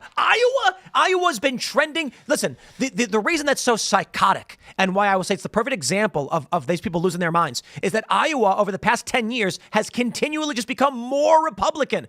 How in any rational mind could you be like, 2 years ago in the midterms, it was R plus 10. 2 years later, it'll be D plus 4. That literally makes no sense. And he believed it. He believed it. So many of these people did because they live in a fractured, nightmare, delusional reality. Well, so anyway, we know that just the take a breath. Wrap it all up. When I see the 4B stuff, I'm like, this is the nature of their existence. I'm not saying millions of women are doing it. I'm saying it's not the fringe. It is the Democrats. And bro, I was on Instagram yesterday and I didn't say not interested. And I swear to God, it was like every 9 out of 10 reels I went by. I didn't even watch them all because it was like I'm a 4B or like I'm mad. I'm an angry lady. I'm mad. Like holy F. How's this? So many people are into this weird crazy things. Thank you. Let's pull this story from CNBC. Yeah. FEMA fires employee who told Florida relief workers to skip Trump supporters. Right. But the real story is this. The real story is the New York Times headlines. First, from October 4th, Trump's false claims about the federal response to Hurricane Helene. The former president falsely accused the Biden administration of spending disaster funding on migrants, neglecting areas that had voted for Republicans, and ignoring a call from a Republican governor. November 9th, FEMA fires employee for telling Milton relief workers to skip houses with Trump signs. Now let's break this down. I'm seeing a bunch of liberals being like, those are two different hurricanes, Tim. And he was saying they were skipping Republican areas in general. And this is about skipping houses with Trump signs. The fact of the matter is, Donald Trump is speaking off the cuff, hyperbolically, and generally. Trump says they're skipping areas that are Republican. And it turned out FEMA actually had an employee, an official, instructing people to skip over houses with Trump signs on them. Trump wasn't wrong. He was just, what they're trying to do is they're saying Trump wasn't 100% correct on everything he was saying. Therefore, the general idea he was trying to convey is a fact check false. And to be fair, if they said, here's the fact check. We don't know where he's getting the story from. We found no evidence of it to be the case. And this is a claim Trump has made. You can't debunk something just this is what the mainstream media does, the corporate press. I don't want to call them mainstream anymore because they're fizzling out of existence. Amen. Okay. But Trump will say, this is a thing that's happening. And the media will go, nope, fact check false. And you'll say, okay, well, I understand you can't prove a negative, but what did you do to try and confirm or disprove this? And they'll go, nothing. Trump's a liar. And you're like, okay. So did you ask Trump where he heard this? Turns out it was actually happening. Different hurricane, mind you, but this stuff is going on. And now they fired the employee over it. They should be prosecuting the employee first of all. Amen. There should be an actual investigation and Well, DeSantis is looking into that. good. So Ron announced an investigation, and he's going to see if there's something legal that they can charge her with. I think it's going to happen. The idea that these things don't happen is, I mean, that was put to bed with Lois Lerner, I think her name was, and the IRS scandal targeting conservatives. This has been going on for over a decade. And I said this the other night. It's only going to get worse until there's a significant overhaul of the people in government. If you have the opinion that a whole political or that your political opponents are less than people, which is exactly the way that the left and the Democrats treat the right. If you have that opinion, this is absolutely going to happen. It's not likely, it's not possible. It will happen because people will behave. They will behave to the lowest expectation, their most base instincts. If they think these people are bad people, these people are immoral, and they can righteously harm others and think that they're doing good by harming them, they are going to do that. That is something that is too sweet of a psychological treat to pass up, to be able to punish other people and feel like you're doing the right thing and doing it righteously. That is something that is human beings will always take that opportunity. So to think that this isn't going to happen or whatever, when you have this attitude, I think it was 90% of people in DC voted for Kamala Harris. You have a one-party town, and that's the center of power. And it's not just D.C. It's all of the surrounding counties, all of Northern Virginia, all of Southern Maryland. It's all the same type of people with the same opinions. Donald Trump has talked about possibly moving a lot of the agencies out of DC, and I don't think that I think that is the best possible thing that he could do, because it breaks up that uniparty single opinion thing that's going on in DC. Imagine the Department of Agriculture being like in Iowa, where the agriculture occurs. Yeah, in Iowa, like central to the farmlands of the United Kansas. States. Imagine that. Well, that's just crazy. To the female lady, I feel like she should get charged. I feel like her superiors should get charged because she's under her superiors. I feel like everyone who didn't go to any Trump house should get charged. And no, it's not just following orders when you're in a national disaster zone and you don't give help because they have a freaking Trump sign. You kidding me? All of them, everyone, the whole chain of command should be charged, in my opinion. Yeah, wow. I completely agree. It's a disaster. People are dying and whatnot, and they didn't help it. How are they not helping them? Because without some kind of actual, real-world, tangible repercussions, then people will continue. Exactly. You have to make I fully support cutting the government by 80%, firing all of these people. There's going to be there needs to be a mass exodus from Northern Virginia and Southern Maryland. It'll make a whole lot of homes cheaper. I mean, there'll be a massive amount of people that are going to have to go somewhere else. And the remaining agencies, they should be broken up and scattered throughout the country. The only thing that you need to have in D.C., you need to have you need to have senators and Congress. They'll need apartments so that way they can go to DC. The president's there. Everything else can be scattered. Everything else can be broken up, and it should be, because when you have the concentration of power like that, the concentration of opinions, then you're going to end up with these results. Yes, sir. Decision Desk has just called another seat for the Republicans, putting the GOP at 219. Raise the roof. So there's still a couple more seats up for grabs. It looks like Alaska is likely going to go Republican, which is a flip from the Democrat. And look at that. The greater than 99% chance they win the House, because they've won the House. And it's looking like they originally had a number here, the projected totals. Looks like it's going to be 220. And there's a possibility in California's 13th, but we don't know for sure.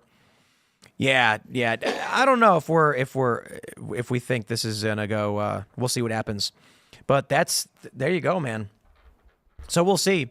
I hope when it comes to the bureaucracy, it's not just firings. I want investigations. Yes. So this FEMA thing is where we want investigations. Yes. The DOJ is especially where we want investigations. I think we need a civil rights investigation in New York. I don't care. I am done dealing with these Democrats. They're liars. So you got these fake felony charges. And on CNN and on The View, they're like, how could someone vote for a person with 34 felonies? Trump has no choice. Trump needs to convene something. There needs to be a special investigator for conspiracy against civil rights in New York to go after all of the charges, all of the fake, all the BS, and it should be investigated, exposed, and these people should go to prison. The alternative is Trump does nothing. There's no repercussions for the crimes they committed, and then they happen again when Trump's out of office. I support that. Yeah, there's no more standing on our back toes. We didn't start forwarding line. They're going to say, "Oh no, Trump's the fascist going after his political enemies." That's fine. There's no off ramp. I don't see any navigating through this. Well, they could head that off by, the judge, the sentencing coming up. He could just say, well, we're not going to do it. No, don't care. Trump needs to go after. Trump needs to. What about the legal DOJ. system? The legal system. To your point, they're going to say Trump's a fascist. The good news is they've been saying it for a decade. Now it doesn't mean anything. No one gives a shit. Yeah. It's meaningless. Same old thing. They've ruined. You're a so many racist, Phil. words. Oh, I don't care.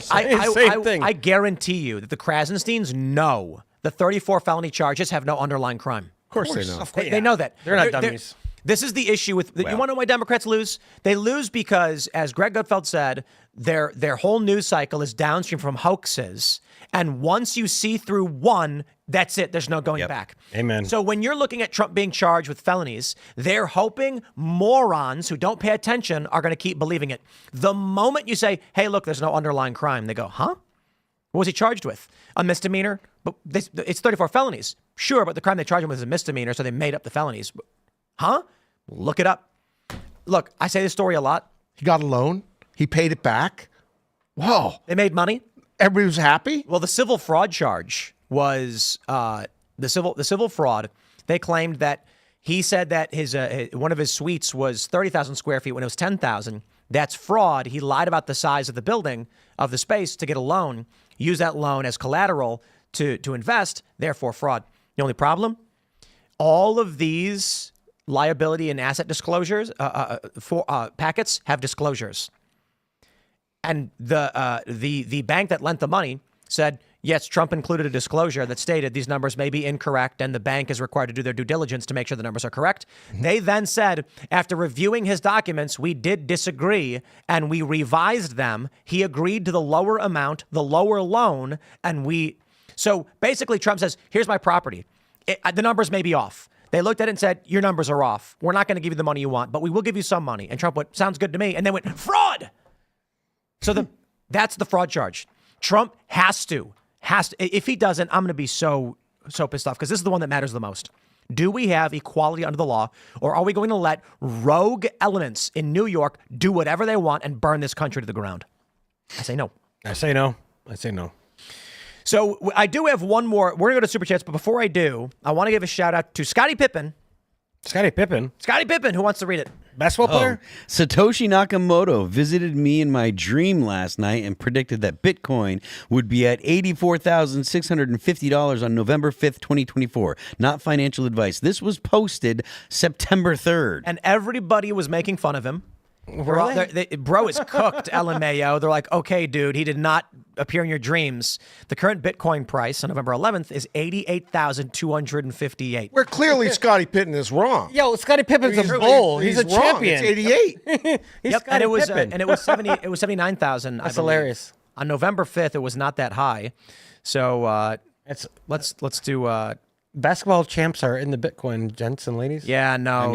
He was unfortunately very wrong. On the 5th, it was 68,000 to 74,000. So he was wrong.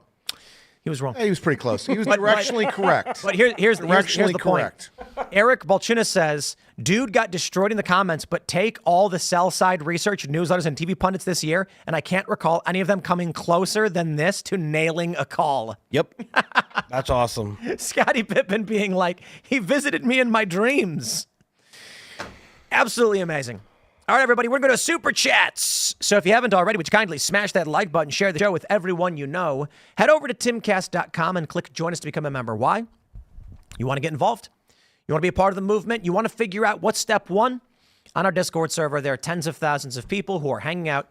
They host their own shows. There's pre-shows, there's after shows, there's morning shows. And you becoming a member, you can chat in real time with all of these people. And no joke, some of them have married each other. Yes. Yeah, like women and men, not dudes, but you know, I mean, maybe if they want to, whatever. Yeah, whatever. You know, we're fairly liberal in that regard, right? Yeah. We don't care what you do. You're a big tent. We're a big tent. Big tent. So smash that like button, share the show as I said. Let's read your super chats. All right, we got Herb Derbler. Senate swamp creatures are trying to secure a foothold by appointing another rhino to the leader. They want to stonewall Trump just like they did in 2017 and 2018. Well, maybe Donald Trump should come out and say, everyone vote for Rick Scott. If he doesn't do that, then, you know, he gets what he gets. That makes sense. Yep. Bucket Aquatics says, in Rhode Island, you need only your state ID and driver's license to vote. They also give driver's licenses to illegals in Rhode Island. In West Virginia, you don't need that. I didn't need anything. In California, in Pennsylvania, in California, it's in. illegal to ask for an ID for Yes. voting. In West Virginia, you need any form of ID, and it's the stupidest thing in the world because they say a credit card is an ID. What? No joke. Yep. So it's if you have someone else's credit card, you can vote in their name. That's insane. That is weird. And they're like, but it's illegal. And it's like, yeah. I mean, it's illegal to break into someone's home, but we still lock our doors, right? Sure, but they can kick the door in. I know, but we're trying, you know? Yeah, I got a deadbolt. Well, here, at Timcast, we have security fencing and armed guards. Electrocution. No, we don't have that. I'm just. I would like to get auto defense turrets. I remember I was sort of watching you guys. It was you and Luke were talking about M80 auto defense. No. We're talking about gel Back in the day. blasters. Oh, Gel blasters. Okay. You know those toys at Walmart that Sure, yeah. it just lobs a little ball of gel at you? Yeah. And so it's more of an Is it like a annoyance. color? No, it just annoys you. It's not paintballs. They're just balls of gel. And it just splatters. Ping, ping, ping. They're toys for kids. I want to get some auto defense turrets loaded with those things. And then at a certain time, it just go. I mean, that would be pretty based. People would Yeah. be pissed. Like, get off me. You know what I just watched? I watched The Incredibles. I haven't seen that one in a long time. But Syndrome, the bad guy, has those big jelly balls or whatever that he, you know what I'm talking about? Yes, I do. It hits Mr. Incredible and then inflates and he gets stuck to where he's standing. That's what we need. Just like subdue the person so the cops can come and deal with it. I like it. But we'll talk about the Nick Fuentes story in the members only. And it's crazy. Like some woman went to his house. He's been getting death threats. He's trolling, but like you're allowed to troll. You can't go to someone's house or threaten them for this. And then, he pepper sprayed her, I guess. Cops were Better than involved. shooting her. God bless him. Good move. But that's what I was saying. This is scary What? because Right? we You have, agree? we have people who come to this property all the time trying to get in. So we had to put up a security perimeter. And now they just stop that. Like, it's crazy. People would try and drive onto the property. Yes, I remember that. The issue is the left is going to try and defend this woman. And they're going to say, all she did was go up to his house and ring the doorbell. I don't know if that's true, by the way. But what people need to understand about security is when creepy weirdos enter your property, it's called casing. They're testing the boundaries of your security. So for someone like Nick, who lives in some house in Illinois, apparently, they know where he lives. They go to his house. They want to see what they're going to get away with.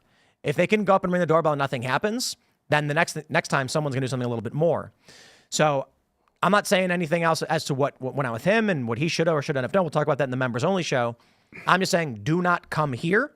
Yes. Because that would put your life at risk, and I don't want that to happen at all. None of us do. But we have armed guards for a reason because of the death threats, and we defer everything to them. Amen. So let's read some more super chats.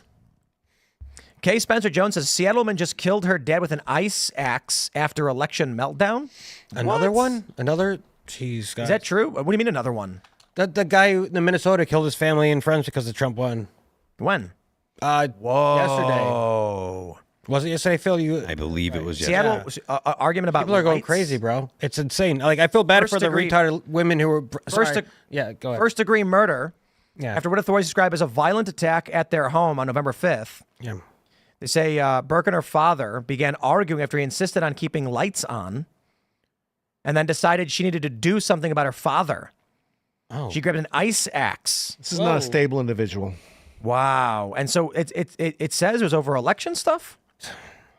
What happened on the 5th? They were angry over election stuff, and it escalated. Yeah. The Democrats have a lot to be accountable for, and their politicians. Let's be honest about that. And their propaganda, their news media, they have a lot. So the Google search says, woman overwhelmed by election. And then when you read it, it's just like, no, none of that. Well, clearly they're saying it's Trump's fault for winning, and that made her so angry that when the lights happened, now it's obviously Trump's fault. Nobody on the right went crazy over Biden, but folks on the left are. Can you please relax, ladies and gentlemen? The world's not going to end tomorrow. She was overwhelmed due to election results. So that's what the headline says, but when you read it, they omit all that stuff. Oh. Yeah, the Kiro 7 News says, woman overwhelmed by election killed her father with ice axe. Interesting. They changed the story. I wonder why. Oh, clickbait headline? Yeah. November 5th in Rainier Valley, premeditated the killing after an argument at household lights. So they changed the story. Interesting. I wonder if they're trying to simmer things down. Simmer down now. Yeah. All right, let's grab some more news stories. Robert R. says, please cover the bigger FEMA scandal no one is talking about. It was not some rogue supervisor. It was a disaster equity policy. Proof. New York Post story on FEMA DEI Zoom call. Rep. Luna's investigation needs that video proof. Interesting. I remember that when he was saying we prioritize, marginalized peoples. That's what I'm saying. Arrest everyone. At least investigate everyone. Jason Dixon says, hey, Tim, how about that Bitcoin? Remember when I offered 30 Bitcoin for 10%? It's now 30 Bitcoin for 20%. I can make you profitable very quickly and can get that coffee shop open. Raymond knows how to at me. I said it before and I'll say it again. The amount of money you're offering for a company this large is too low. That's just it. But I'll tell you this, Jason. I'll give you $500 for your Bitcoin. For your 30 Bitcoin, I will give you $500. Take it or leave it. I would give him that too. Take it or leave it. You guys had such a great 3-day conversation between you and Jason Dixon. I think $500 for your Bitcoin is a fair offer. You know what? I'm sorry, Bitcoin went up. I'll give you $1,000 for your 30 Bitcoin. 1,001. Here we go. Jordan Robbins says, Tim, wants a piece. how do you suggest we take time during the miracle of an establishment to convince the normies that we're not fighting them? We're fighting influence from the WEF, and I don't understand what you're trying to say. Miracle of an establishment? I don't know what that means. How do you suggest we take the time during the miracle of an establishment? No idea. Sorry. All right. What do we have here? Jack Max says, stolen by 3.3 million votes. We have some serious mental health problems in America. Dems are election deniers. The problem is none have presented evidence of actually visually seeing any fraud. Very different from 2020. In fact, look at the election results in Wisconsin. The same thing that happened with the mail-in votes happened again, but the Trump count was way too high. So that's really interesting. In 2020, when you saw the blue line go straight up and right over Trump, that straight line exists in Wisconsin. I haven't looked at any other data, but the Trump line was just way too high. There were too many. They said they made it too big to rig. Good. Too big. Too big. All right. What have we here? Benjamin Christman says, watching from the hospital with my wife and waiting for our 5th kid, our first girl. Good job. Big fan and always watch. Thanks, everyone. Very cool. Nice. Very, very cool. Commander Shepard says Trump chose Rubio as Secretary of State. That's a win for the deep state. Except, my friends, there's already a ton of tweets popping up saying, fake news, not true. Trump did not pick Rubio. I figured. 3 people familiar with his thinking is not news reporting. It's ridiculous. Especially when they said he could change his mind. That's right. So, Tracy Shearer says, can we the people have a civil suit against the legacy media and others for the disinformation we know that was committed? Nope, because they have free speech. Welcome to America. I will say I am still suing the Harris campaign. Good. That did not change. And we are waiting to hear what their response is going to be. So I can't say too much. What I can say is they're reporting that she's $20 million in debt. Now, a lot of people need to understand you can be in debt and be rich at the same time. Sure. Donald Trump famously had that story where he was talking to Don Jr., I think, or was it Eric Trump when he was a kid? And he was like, see that homeless guy over there? He has more money than me. And it's like, well, what? Well, yes, because Trump had, let's just say he's got $1 million in debt, but he's got $500,000 in cash. He can pay that debt off on schedule. He's got $500,000 in cash right now to spend as he pleases. So the Harris campaign may be $20 million in debt, and they may still have $500 million in cash. I think the assumption everyone's trying to make is they are negative and they have debt. Yeah, every time I've seen that story reported, it's as if they've spent all their money and they owe this money. And I've even seen it reported that they didn't pay their staffers for like the last couple paycheck of months. Doesn't mean they don't have any money. Yeah. Well, So how many of you out there have like $1,000 in credit card debt and 10 grand in the bank? There's their You have balls, $1,000 in debt, and if someone came out and said, "Did you know there's $1,000 in debt?" The implication is you have $0 and you owe $1,000. When in reality, yeah. I mean, I've got debt on my credit card right now. When we order equipment, we put it on the credit card, and then I have debt. So who knows? Did you see the picture of them? They did a big old congratulatory photo. Like, we worked so hard. We're so proud of being who we are. Those MFers. but don't you think that's been out? That story's been out for what, 3 days now? Don't you think? $20 million in debt. Yeah. Don't you think they'd come out with a clarification? We've got the money for it by now. Why would the Harris campaign say anything? How convenient for them, actually, if their vendors stop pursuing the money because they think there's none left. Oh, well, I don't think the vendors will do that. Well, they'll send the invoice and then be like, "We're not going to waste time and energy. We're not going to send good money after bad." Who knows? If you owed a credit card company $1,000 and you had 20 grand in the bank, but then every newspaper reported that you were broke and you were in debt $1,000, is that credit card company going to be like, "Let's go after this guy," or are they going to say, "We've got bigger fish to fry. This guy's got no money"? They prioritize. They're going after everyone. So in this regard, we don't know. Yeah. But I do believe you can track public records to see what they do have. And it'll be really. I do not believe they're negative. I don't think that makes sense. There's it's possible, you know. I could have ordered a last minute, Hail Mary, media buy. Do we care that though? type of thing They like lost. that. Well, that's what I'm saying. Like if I care. if they're getting down the end and they've got X amount I'm of suing dollars. Oh, yeah. Never If they've mind, got Tim. X amount of dollars and they spend twice that amount on a media buy in the last week, they conceivably could go into the red. We'll see. We'll see. All right, let's grab some more. The Gravy Train says, "Rest in peace to my goodest boy Shadowfax, Lord of all doggies. 12 good years. Wish you would have made it to see dogs become great again. Love you, boy. Sad to hear it, good sir. Sad to hear it. But the day comes, you know." All right. HRD says Harris's 25th stance would absolutely have an asterisk next to it. What does that mean? Don't know what you mean. When she becomes president, if she got in by the 25th Oh, Amendment. right. Her presidency. Yeah. Ah, yes. Jack Mack says, should be a Fed mandate for federal elections to ensure only citizens vote and they must provide ID. Make citizens get a passport card. If you're illegal, you can get a state driver's license, but you can't get a passport card. Yeah. The Republicans now have the ability to just voter ID or citizenship requirement, proof of citizenship. Proof of citizenship basically becomes voter ID, and they can just, first thing, they could just... For federal elections only, they can Yes, say that that's at right. the federal level. Yep. Right. And they should. Right. And I think if they do that, a Democrat will never win again. And, in states where we have a Republican trifecta, voter ID should be necessary for state elections. I mean, the states control their own elections. They should do, honestly, there's the chart out there of all the states that did go for Harris, and the preponderance of them have no voter ID requirement or have minimal ID requirements. So I don't know if those states, like California being one of them, Washington, Oregon, I don't know if those states are going to change their state election policy. But if you make it so that the federal elections require ID, that's at least a step in the right direction. All right. Itsy Bitsy Spider says, the fact that they're dropping all of the cases after Trump's reelection is proof the cases existed solely for election interference. And Trump should investigate all of them for conspiracy against rights, and they should be criminally charged.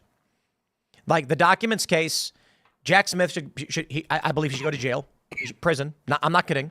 Here's a guy who is going after Trump. Meanwhile, her's not going after Joe Biden. This is clearly political. Similar charges and a clear conspiracy against rights. And so maybe it's fair to say there's a technicality where Jack Smith just gets sanctioned or something happens or disbarred, whatever. I don't know what his job is. So I don't know if he could be disbarred or whatever. But there should be severe penalties for engaging in lawfare. As for New York, Trump should cut federal funding. He should just absolutely, put them on the coals and say, these cases are all serious conspiracy against rights and can be easily proven. So he has to. If he doesn't, they'll keep doing it. Robert Bradbury says Joe doesn't need a pardon. He's not mentally competent to stand trial, and he can't be, but he can be president, but he can't stand trial. Yeah, good point. Interesting. Let's see what we got here.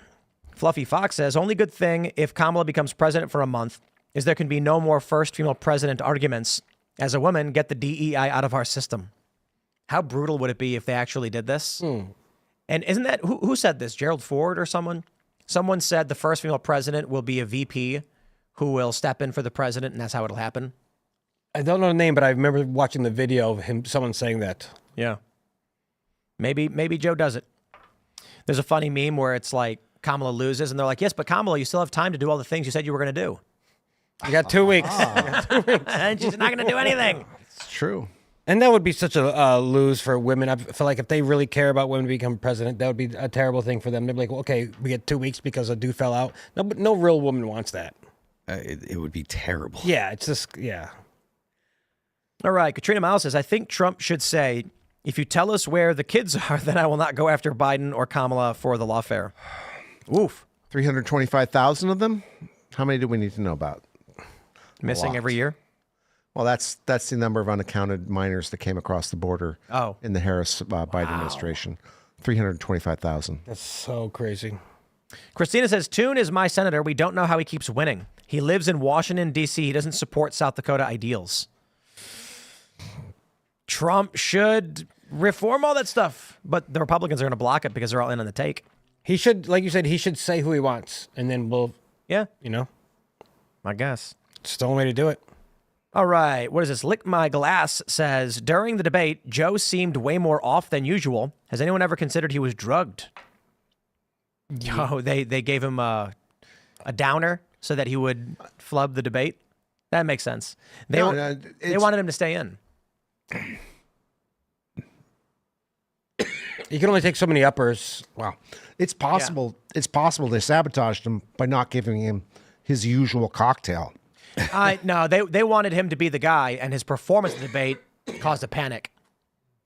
Or, I don't know. They wanted to, maybe RFK Jr. saved the day. They wanted Joe Biden to drop out so that someone else could run, but RFK Jr. was running. So they're like, if he drops out, RFK Jr. wins. And then we lose control of the party. So they had to keep him in to shut down the primary. And then they had nobody left. And they're like, how do we transfer the money and all the money we raised? It's got to go to Kamala, and Kamala can't win. I think they just don't know how to do things anymore. Amen. Agreed. Yep. All right.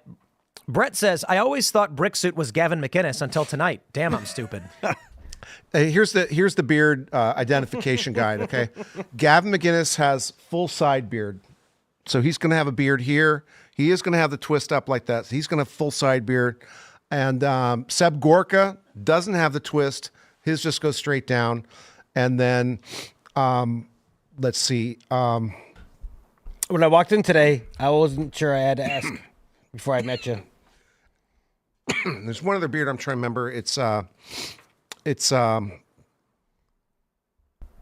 Pelosi's beard is Nancy. That's the last beard guide. All right. Regina Pontes says, breaking news, Elise Stefanik posted Trump picked her for the ambassador to the UN.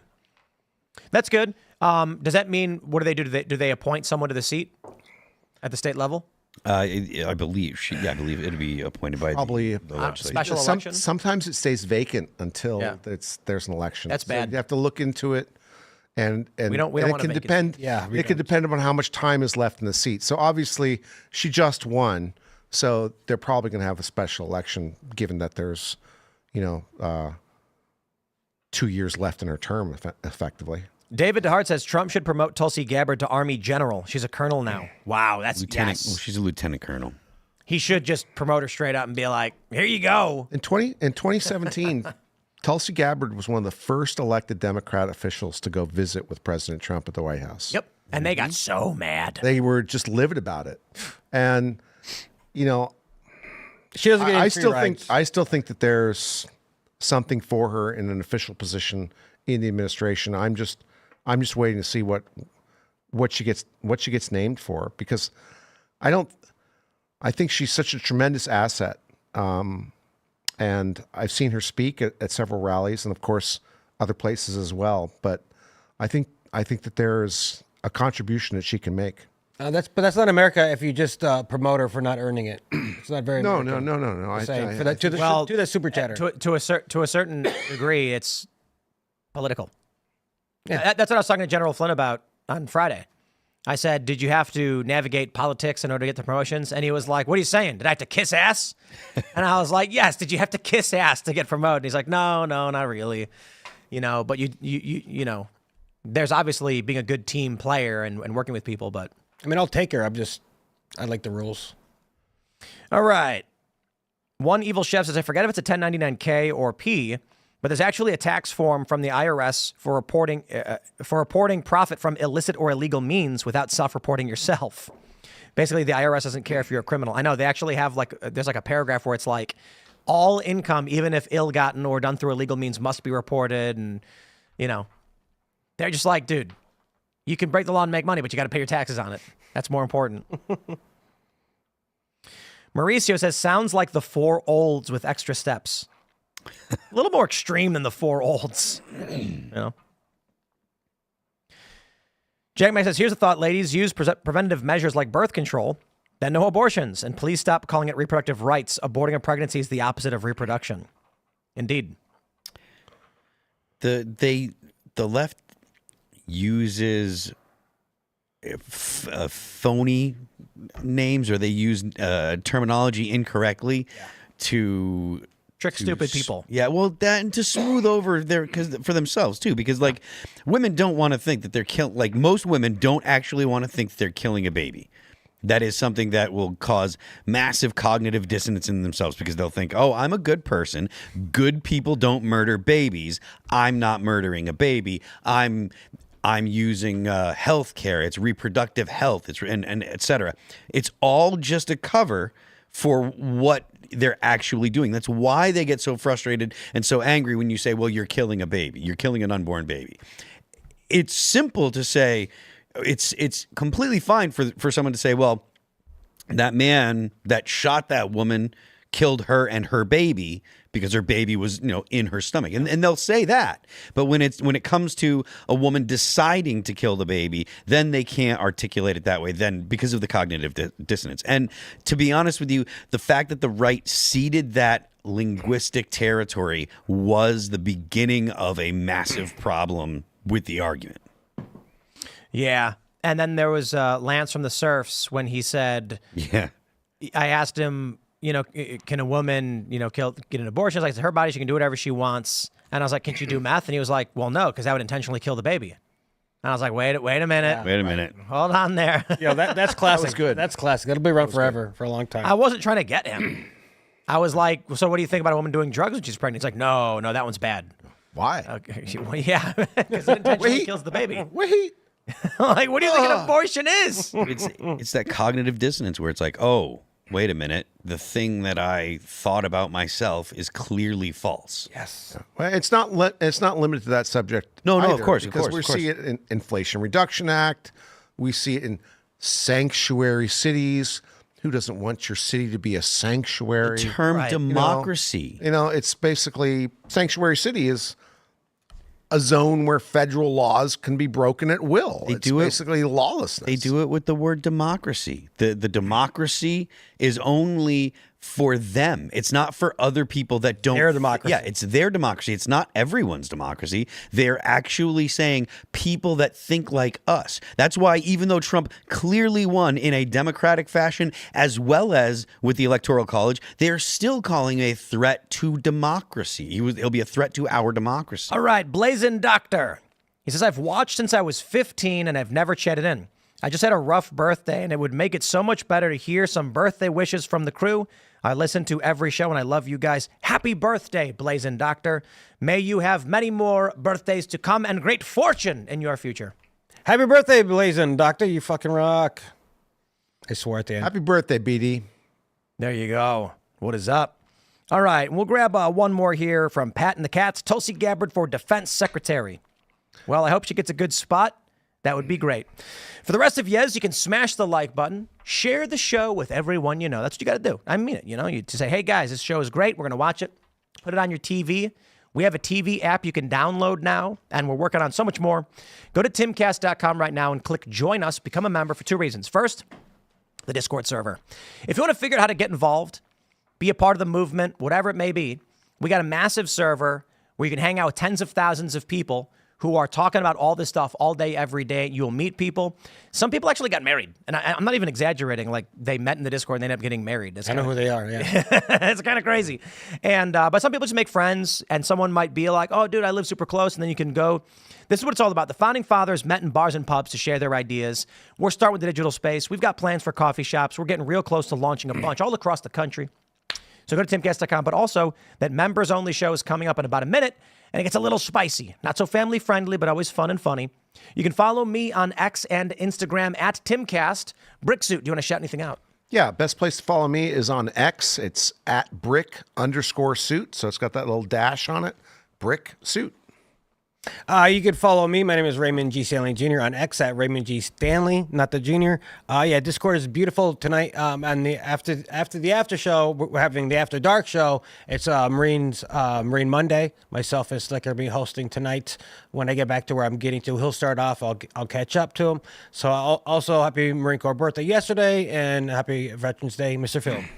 You can subscribe to me today officially on X. It is Phil That Remains. I'm Phil That Remains Official on Instagram. The band is All That Remains. You can check out our brand new video for the song Forever Cold. It's at the top of my X profile. It's available on YouTube, Spotify, Deezer, Pandora, all of the digital download streaming places. And don't forget, the left lane is for crime. We will see you all over at timcast.com for the uncensored call-in show in about 1 minute. Be there, and we'll see y'all then.